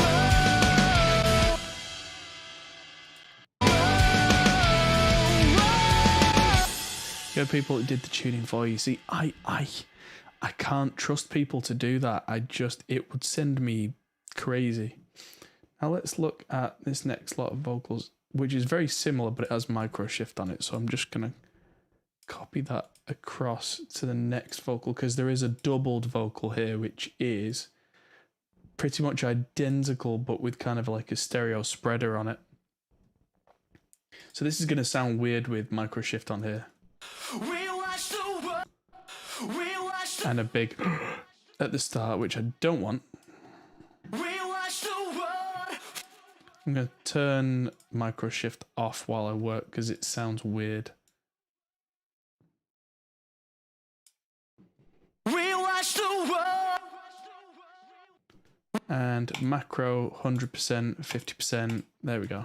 We watch the world fall down. Something the way it can turn around. Watch it pursue the ground. What is interesting is not only is this more aggressive, giving it more distortion than the other vocal, but at the same time, there are different choices. Like on the main vocal, he went, duh. On the second vocal, he just straight lined it, and together they sound like this. We watch the world. We watch the world fall down. Something the way it can turn around. Something the way it can. Something the way it can. The main vocals actually. Something the way. Something the way. Something the way. Something the way. Something the way. Something the. Something the way. Something the way. Something the way. Something the way. Something the way. Something the way. Something the. Something the way. Something the way. Weird. Something the way. Something the. That needs way more. Something the way. Something the way can turn. Something the way can turn around. Watch it pursue the ground. Yeah, we all think we are. Yeah, we all think we're safe and sound. Safe and sound. Safe and sound. Safe and sound. Down a bit. Safe and sound. Down a bit. Safe and sound. Safe and sound. Safe safe and sound. They start together, so I'm going to split them at a certain point. Safe and sound.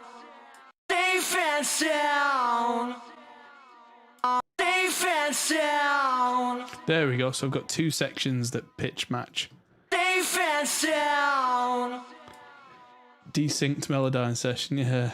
But at the same time, I've got two vocals going at the same time, and one's mono and one's got kind of a stereoizer on it, and the one I'm Melodyne fixing is a stereoizer, but I've got Melodyne on both, and I'm trying to track them in it. Blah. Yeah. We watch the world fall down. Something that we can't. There. Something that we. Something that.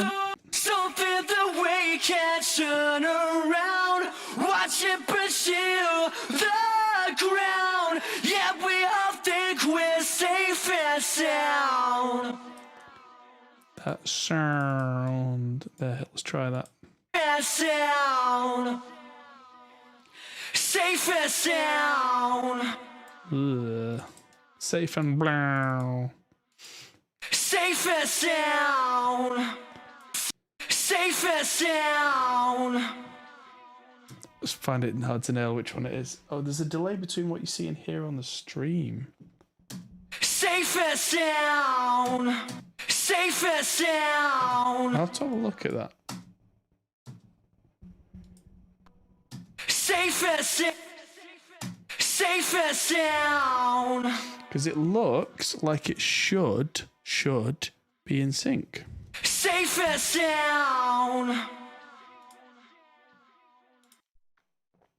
We watch the world fall down. We watch the world. We watch the. We watch the world. We watch the. Rewatch the world. We watch the. We're over here anyway, pal. We watch. No, we should be on bar 189. We watch the. We watch the world fall down. Something that we can't turn around.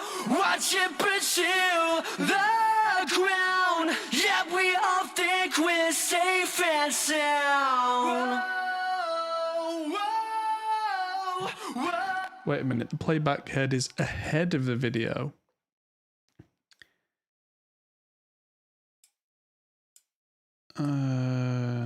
I've got a 300 millisecond delay on everything audio wise.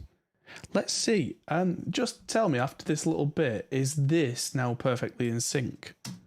We watch the world fall down. Something that we can't turn around. Stop and go. Round, watch it pursue the ground. Yeah, we all think we're safe and sound. Whoa, whoa, whoa, whoa, whoa. There we go. Because that would be really weird, because I've just reset the audio sync to 0 because this is all on one machine now, so there should be no logical reason why anything's delayed. But it might have actually gone the other way now. Did Reaper streaming the audio? Huh. Which means that there's every chance now that my mic is now out of sync, because it had a 300 millisecond delay on that to make it line up with the video. So the video was actually 300 milliseconds late. We'll play with it to see what works best. Yeah. I'll try and play with it at some point to try and get it to sound better. Oh yeah, so I've got now Tom's vocal, where if I just paste those effects again, I'll just not use Melodyne for a minute on this.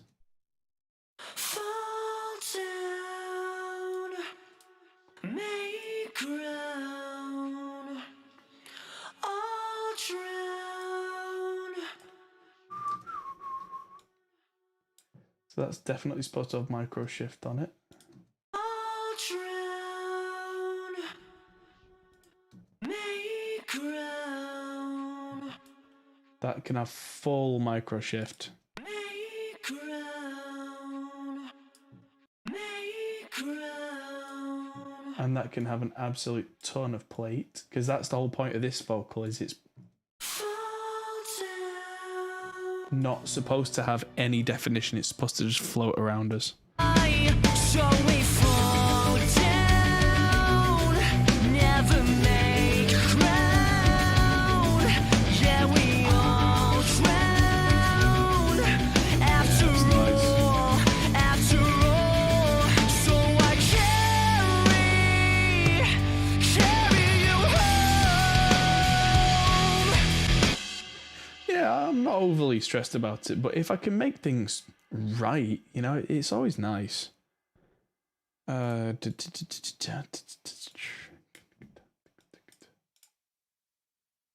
it's nice to have everything just working right.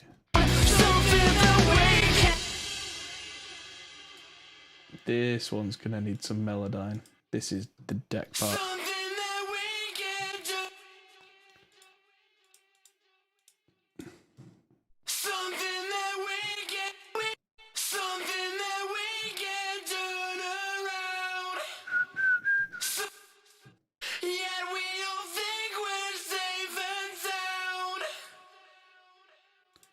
Just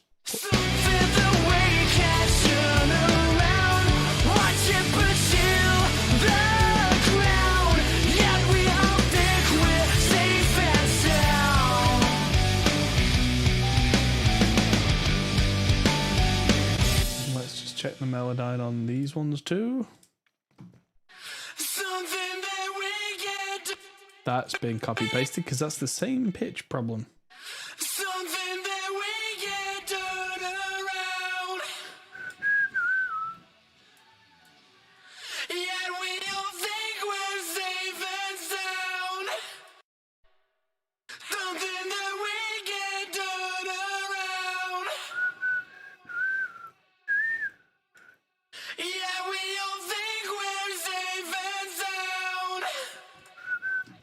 Which in context, let's try that in context. Down, something the way you can't turn around. Watch it pursue the ground. Yeah, we all think we're safe and sound. Whoa, whoa, whoa. Right, let's see what we've got now at this point, because we have all the elements, we have all the vocals with their at least kind of general mix set up. I mean, it looks like a lot of plugins, and honestly it kind of is, but it's what works. So the amps all have their setup now. Bass is good, drums are good, E's are good, E's are good. Let's listen to it from the start. This is supposed to have quite a long fade into this song, so there's quite a lot of just jugga jugga jugga jugga jugga. That's where the song actually starts.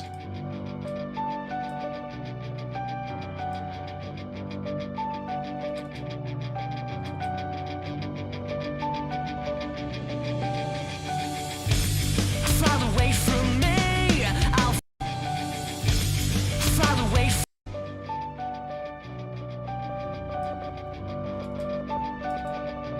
Let's just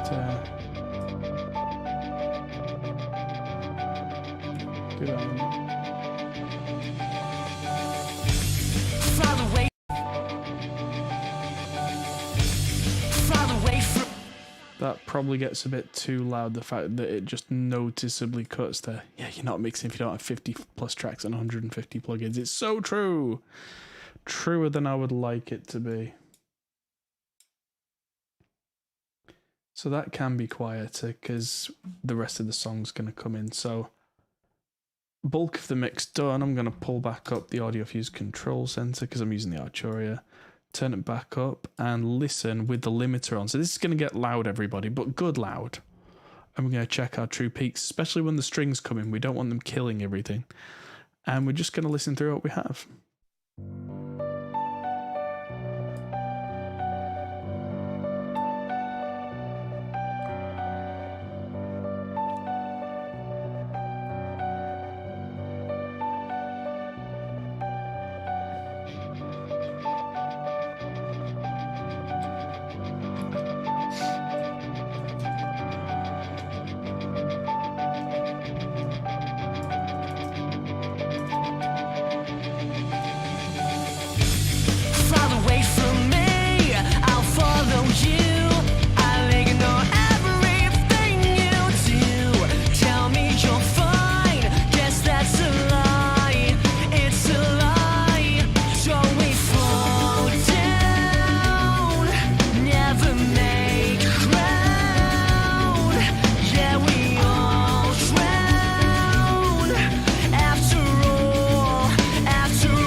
Awesome. 2 hours and 20. We've pulled that together. Booyah. Is it perfect? No, but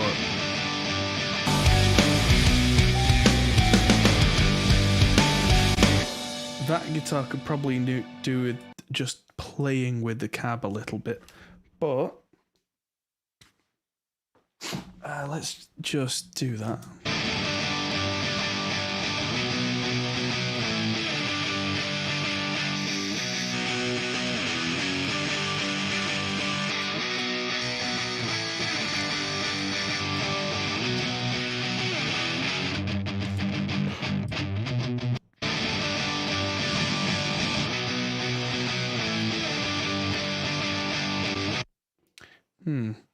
Let's bring the volume down on this by 6 dB and add in another mic at minus 6 dB because, like I said before, mathematically 6 dB is double.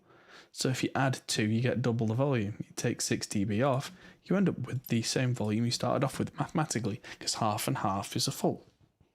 But people don't tend to understand the way that dBs work. But what I'm trying to do is find, I'm just going to untick online here, trying to find a particular sound that just kind of works as having that deep, but also having some poke, but not a scratchy poke.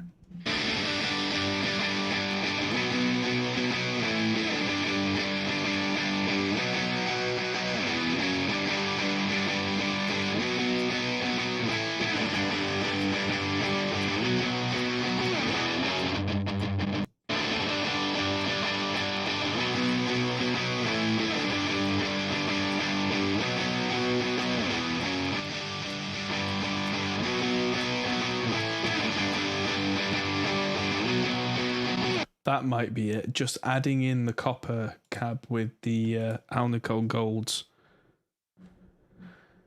And yeah, let's try that in the mix now.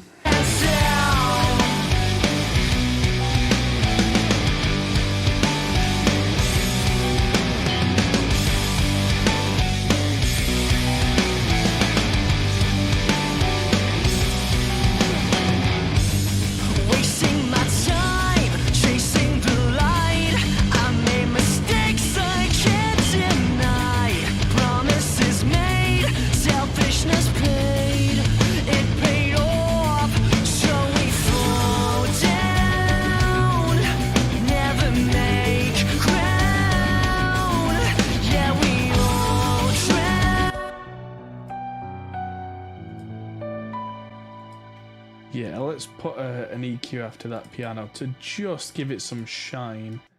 Because there's just a honk I'm not particularly keen on.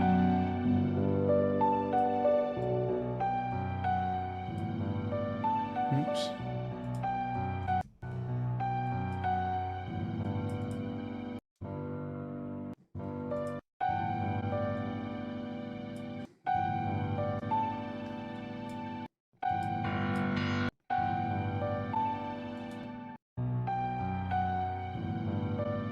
Something's going on here. Let's glue all these midis together and see what sort of cluster is going on there.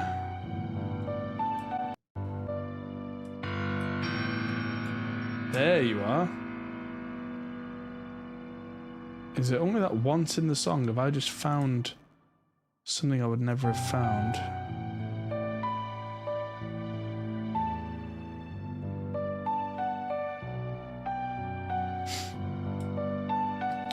Best thing about this piano part is I played that piano part. I don't consider myself a keyboard player, and it just happened in I remember it, a moment of inspiration. I was in what was the old studio, which was upstairs at Hot Pole Studios while we were still building what is now the studio. And I had this Studio Logic 88 key keyboard, and I'd pulled up a keyboard patch, and the guys were just coming into the studio at like 6 p.m. They'd all finished work for the day and were coming in, and I just started playing, not even looking. I was looking at the guys, and I'm not a qualified piano player, and I was looking and going do do do do do, And I just kind of went, oh, somebody go over and hit record quick. And yeah, inspiration can really strike sometimes.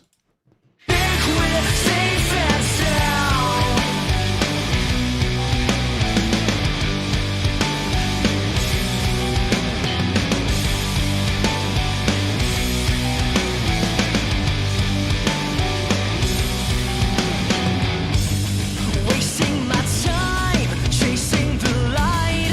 I made mistakes tonight. Promises made, selfishness paid. It paid off, so we fall down. Never make ground.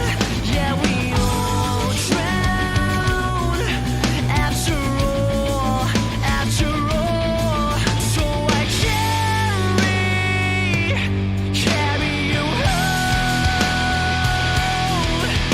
Don't leave me here on my own. Right, next thing I'm going to do is epicify some of these vocals by automating the delay volume. So some of those big notes like yeah. Carry you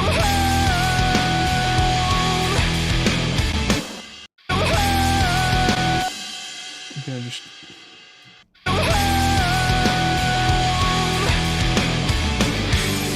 there we go. all drown.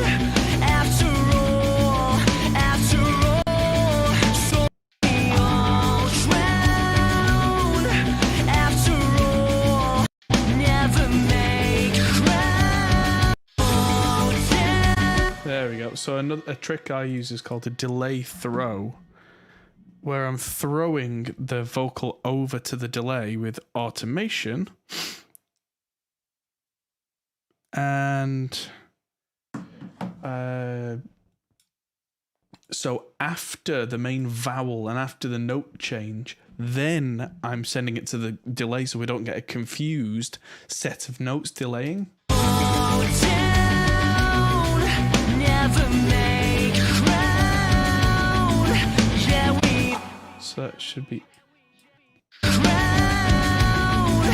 Yeah, we all drown. After all. So I carry you.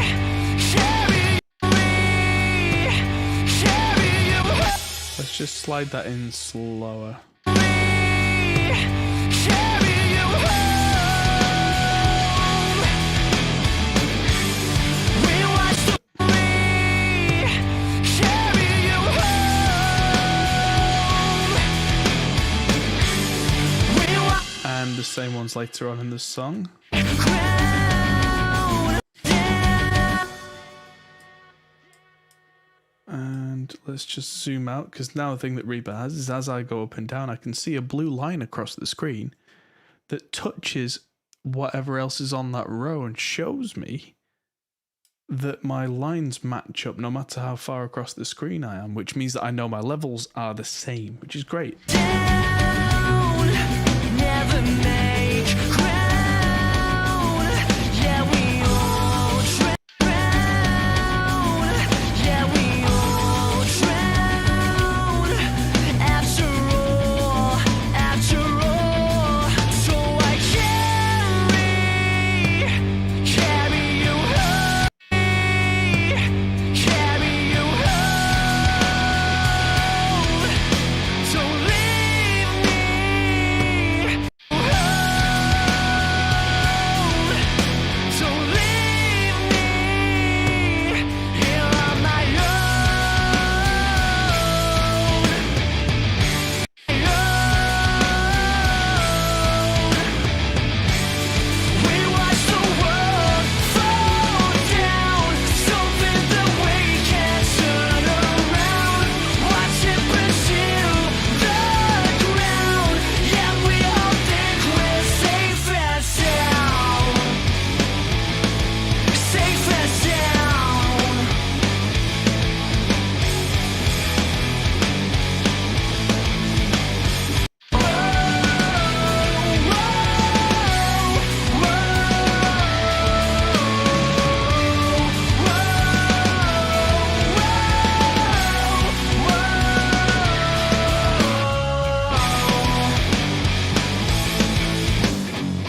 brought that down for the last one, not because I want it to be not epic, but because I need it to stop delaying and boinging all over the place.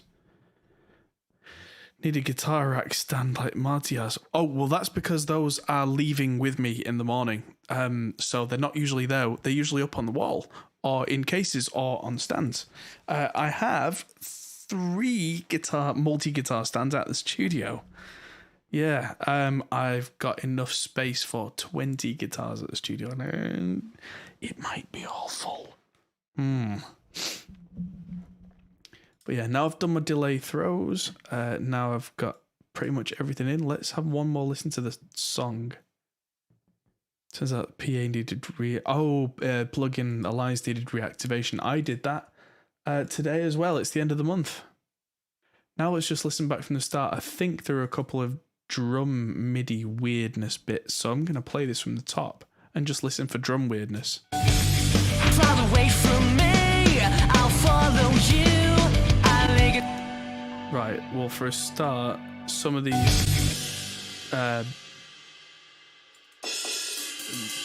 rides are full 127, and I do not want that in a ballad, so let's filter it to go note, velocity, low, 120, and that should give us all the 127s, so we can take them down. The snares are what they are. What are these? Yeah, you never smack the bell at 127 either, because you're almost breaking the thing. Right, so that's that.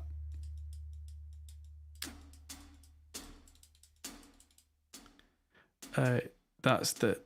Oh, hello. I hit that too many times.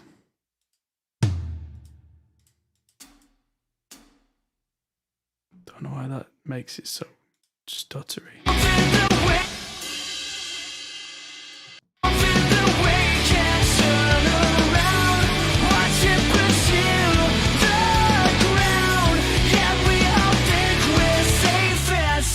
Right, back to the start of the drums and see what we can hear. Fly away from me, I'll follow you. I'll ignore everything you do. Tell me you're fine. Let's just see if I can get a different velocity curve on this snare. Alright, thank you, Mr. Keyboard. Just to get a bit more of a ghost notey thing on here. Fly away from me. That's too much. Fly away from me, I'll follow you. I'll ignore everything you do. Tell me you're fine. Guess that's a lie. It's a lie. So we fall. There we go. That's just making it behave more like a drummer, so the ghost notes are actually softer. So it's da da da da da da. Fly away from me, I'll follow you. I'll ignore everything you do. Tell me you're fine. Guess that's a lie. It's a lie. So we fall down. Never make ground. Yeah, we all drown. After all. So I carry. That's the next thing. They were too close to each other.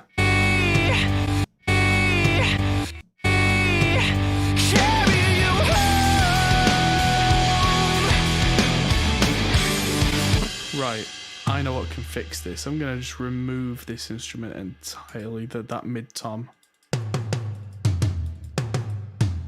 And I'm going to move all of these toms that were on the A note down to the next one. From there to there. That's where they should be.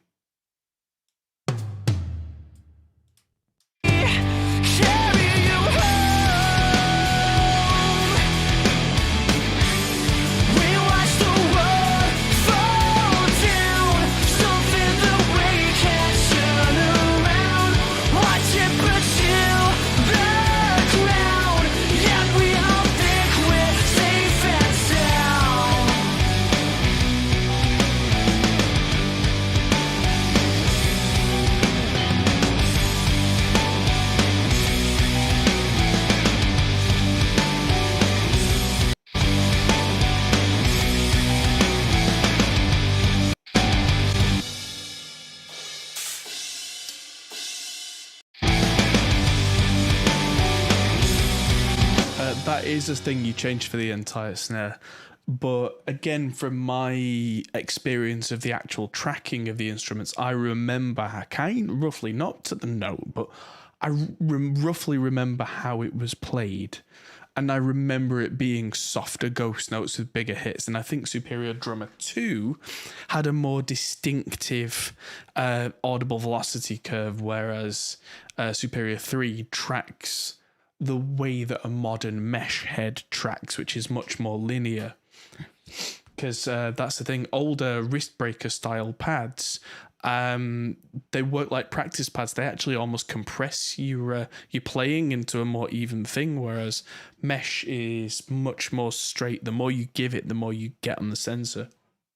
Let's go from there.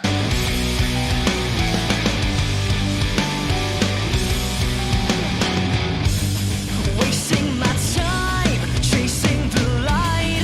I made mistakes I can't deny. Promises made, selfishness paid. I'm going to bring all these ride crashes down just onto the ride kind of bell. Not bell, that one. Wasting my time. And I'm going to give them a bit more oomph. Wasting my time, chasing the light. I made mistakes I can't deny. Promises made, selfishness paid. It paid off, so we fall down. Never make ground.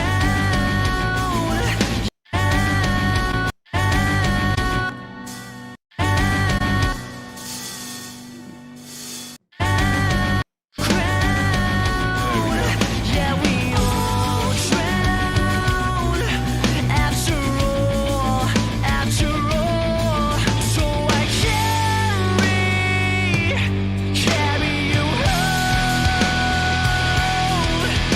Don't leave me here on my own. We watch the world fall down, something that we can't turn around.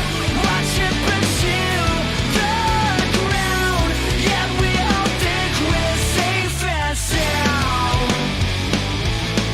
Safe and sound.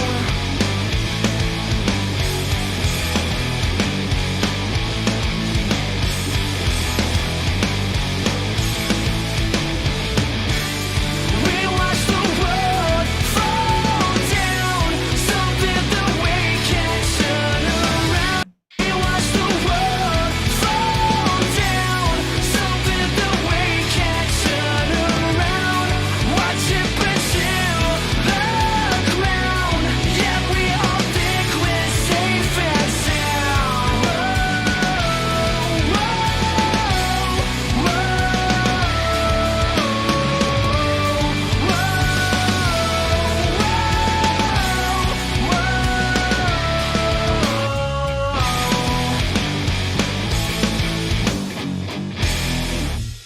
Yeah, there we go. Yeah, the beer is as big as your head. I mean, I'm the kind of guy that shops in Aldi, right? I have no bones about it. I have no shame. And I was in Aldi and I saw this and it was the size of my head and I just looked at it and I just went, grab in the basket. Thank you very much. That is the size of my head. That is going to be fun. And it's been fun. Well, the best thing is I'm still drinking it. Acoustics. Oh, acoustics. I'm still drinking it 3 hours later. So, a small bar's worth of staple alcohol bottles. Well, yeah, you can do that.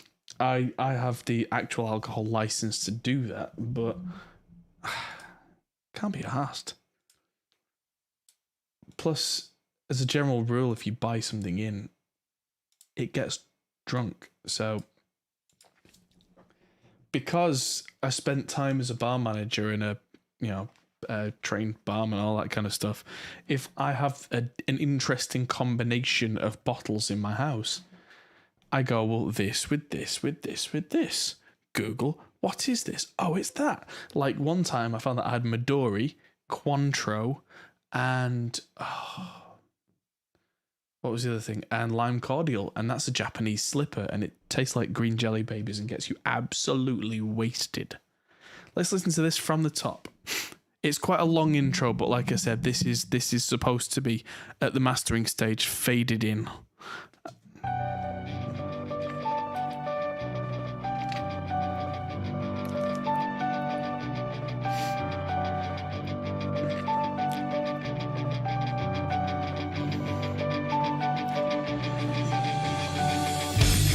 Far away from me, I'll follow you. I'll ignore everything you do. Tell me you're fine, guess that's a lie. It's a lie. So we fall down, never make ground. Yeah, we all drown. After all, so I carry you home. We watch the world fall down. Something that we can't turn around. Watch it pursue the ground. Yet we all think we're safe and sound.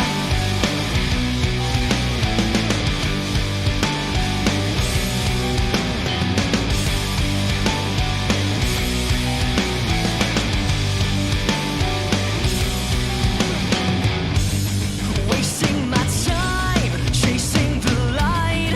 I made mistakes I can't deny. Promises made, selfishness paid. It paid off, so we fall down. Never make ground. Yeah, we all drown. After all, so I carry you home. Don't leave me here on my own. We watch the world fall down. Something that we can't turn around. Watch it pursue the ground. Yet we all think we're safe and sound. Safe and sound.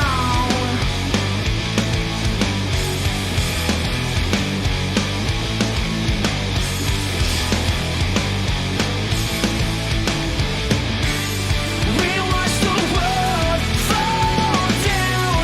Something that we can't turn around. Watch it pursue the ground. Yet we all think we're safe and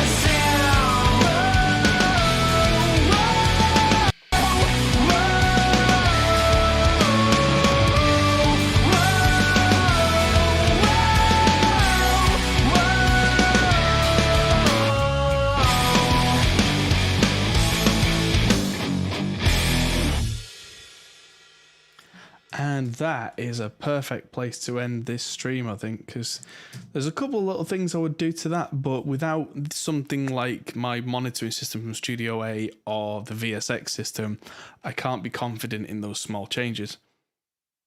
Yes, I know the Audient has an ADAT port, but it doesn't have 8 outputs, does it?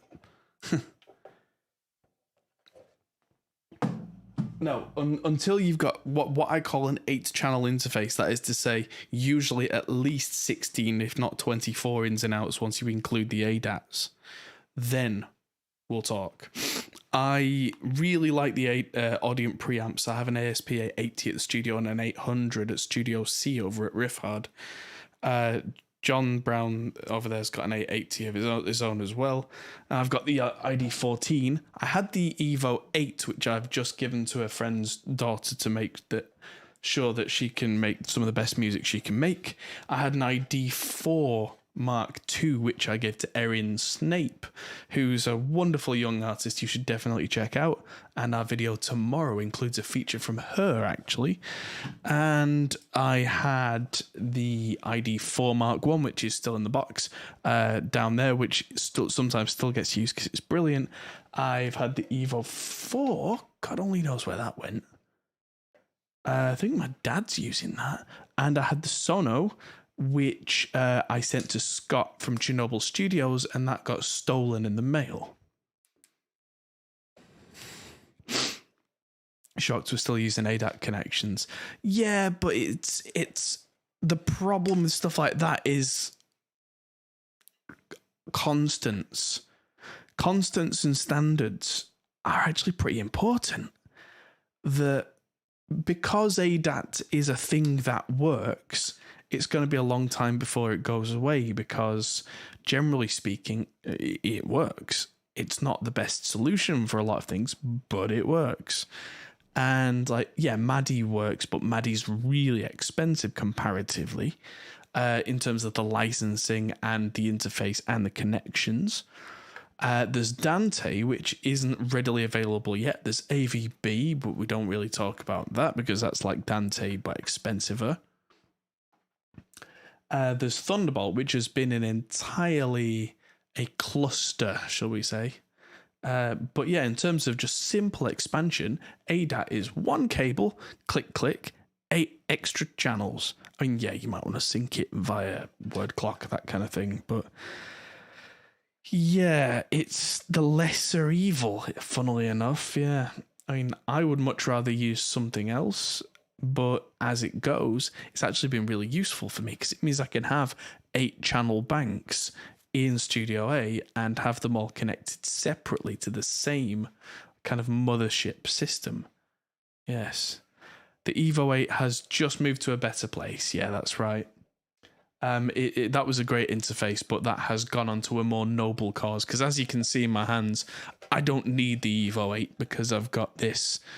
And until Audient come out with something bigger and scarier and more awesome, which I hope is in the works, then until then, this was my go-to until only a couple of weeks ago when the Arturia Audio Fuse came in from Studio A. I just took it and put it there because that's got 8 preamps in, which are all really good preamps, and I've connected this entire wall up to it so I don't have to rewire on every stream. What's the audio over Ethernet standard? There are 2. There's Dante and AVB. AVB can get into the sun. Dante seems to be the one that everybody's kind of going for. And as anybody will tell you from history with technology, widespread adoption trumps anything. I don't care if AVB is better. Why do you think ADAT lasted and other formats didn't? Widespread adoption. That's the only reason. If you can grab a piece of gear and another piece of gear and you can go Dante, Dante, cable, cable, you're going to use a Dante system. As it is, this has an ADAT optical input. And something like if I had an ASP 800 over there with an optical output, click, click. So yeah, there you go. But yeah, until AVB dies, we're all kind of in limbo because there are certain people who are like, oh, AVB is the future. And it's like the old HD DVD versus Blu-ray thing. At the end of the day, they're the flipping same thing, but because of standards and companies trying to rival each other and going, I'm the best. No, I'm the best. No, I'm the best. Nobody wins. Because you can't buy one for fear of being out of the running with the other. You know, once that battle is won and one gives up and waves the white flag, then I think the whole world will start to move that way. Yeah. Oh, yes, if anybody's not subscribed, please do.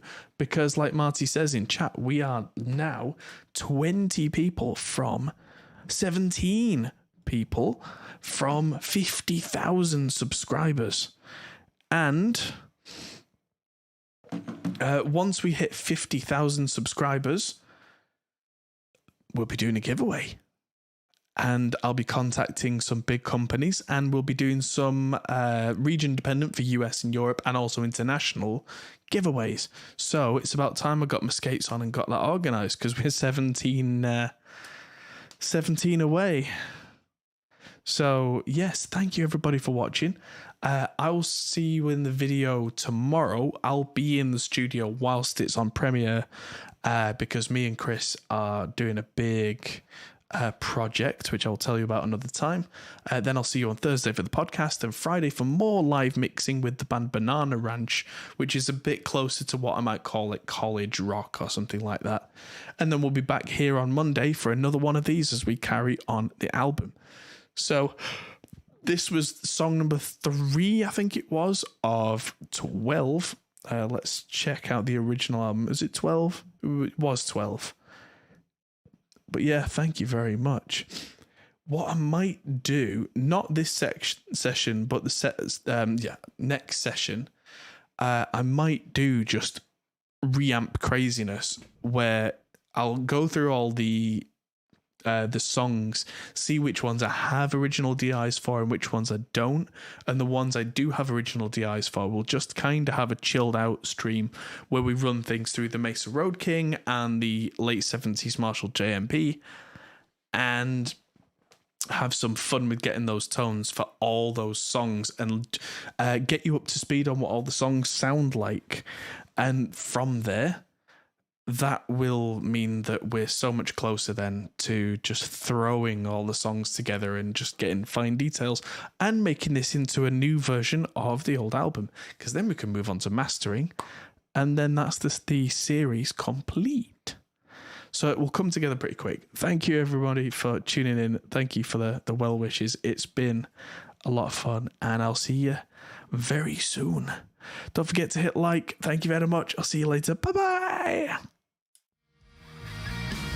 Hey everyone, that might be the end of the video, but if you fancy carrying on this conversation, we have a Discord server, link is in the description. We're also on Patreon, which is something you can really help us with.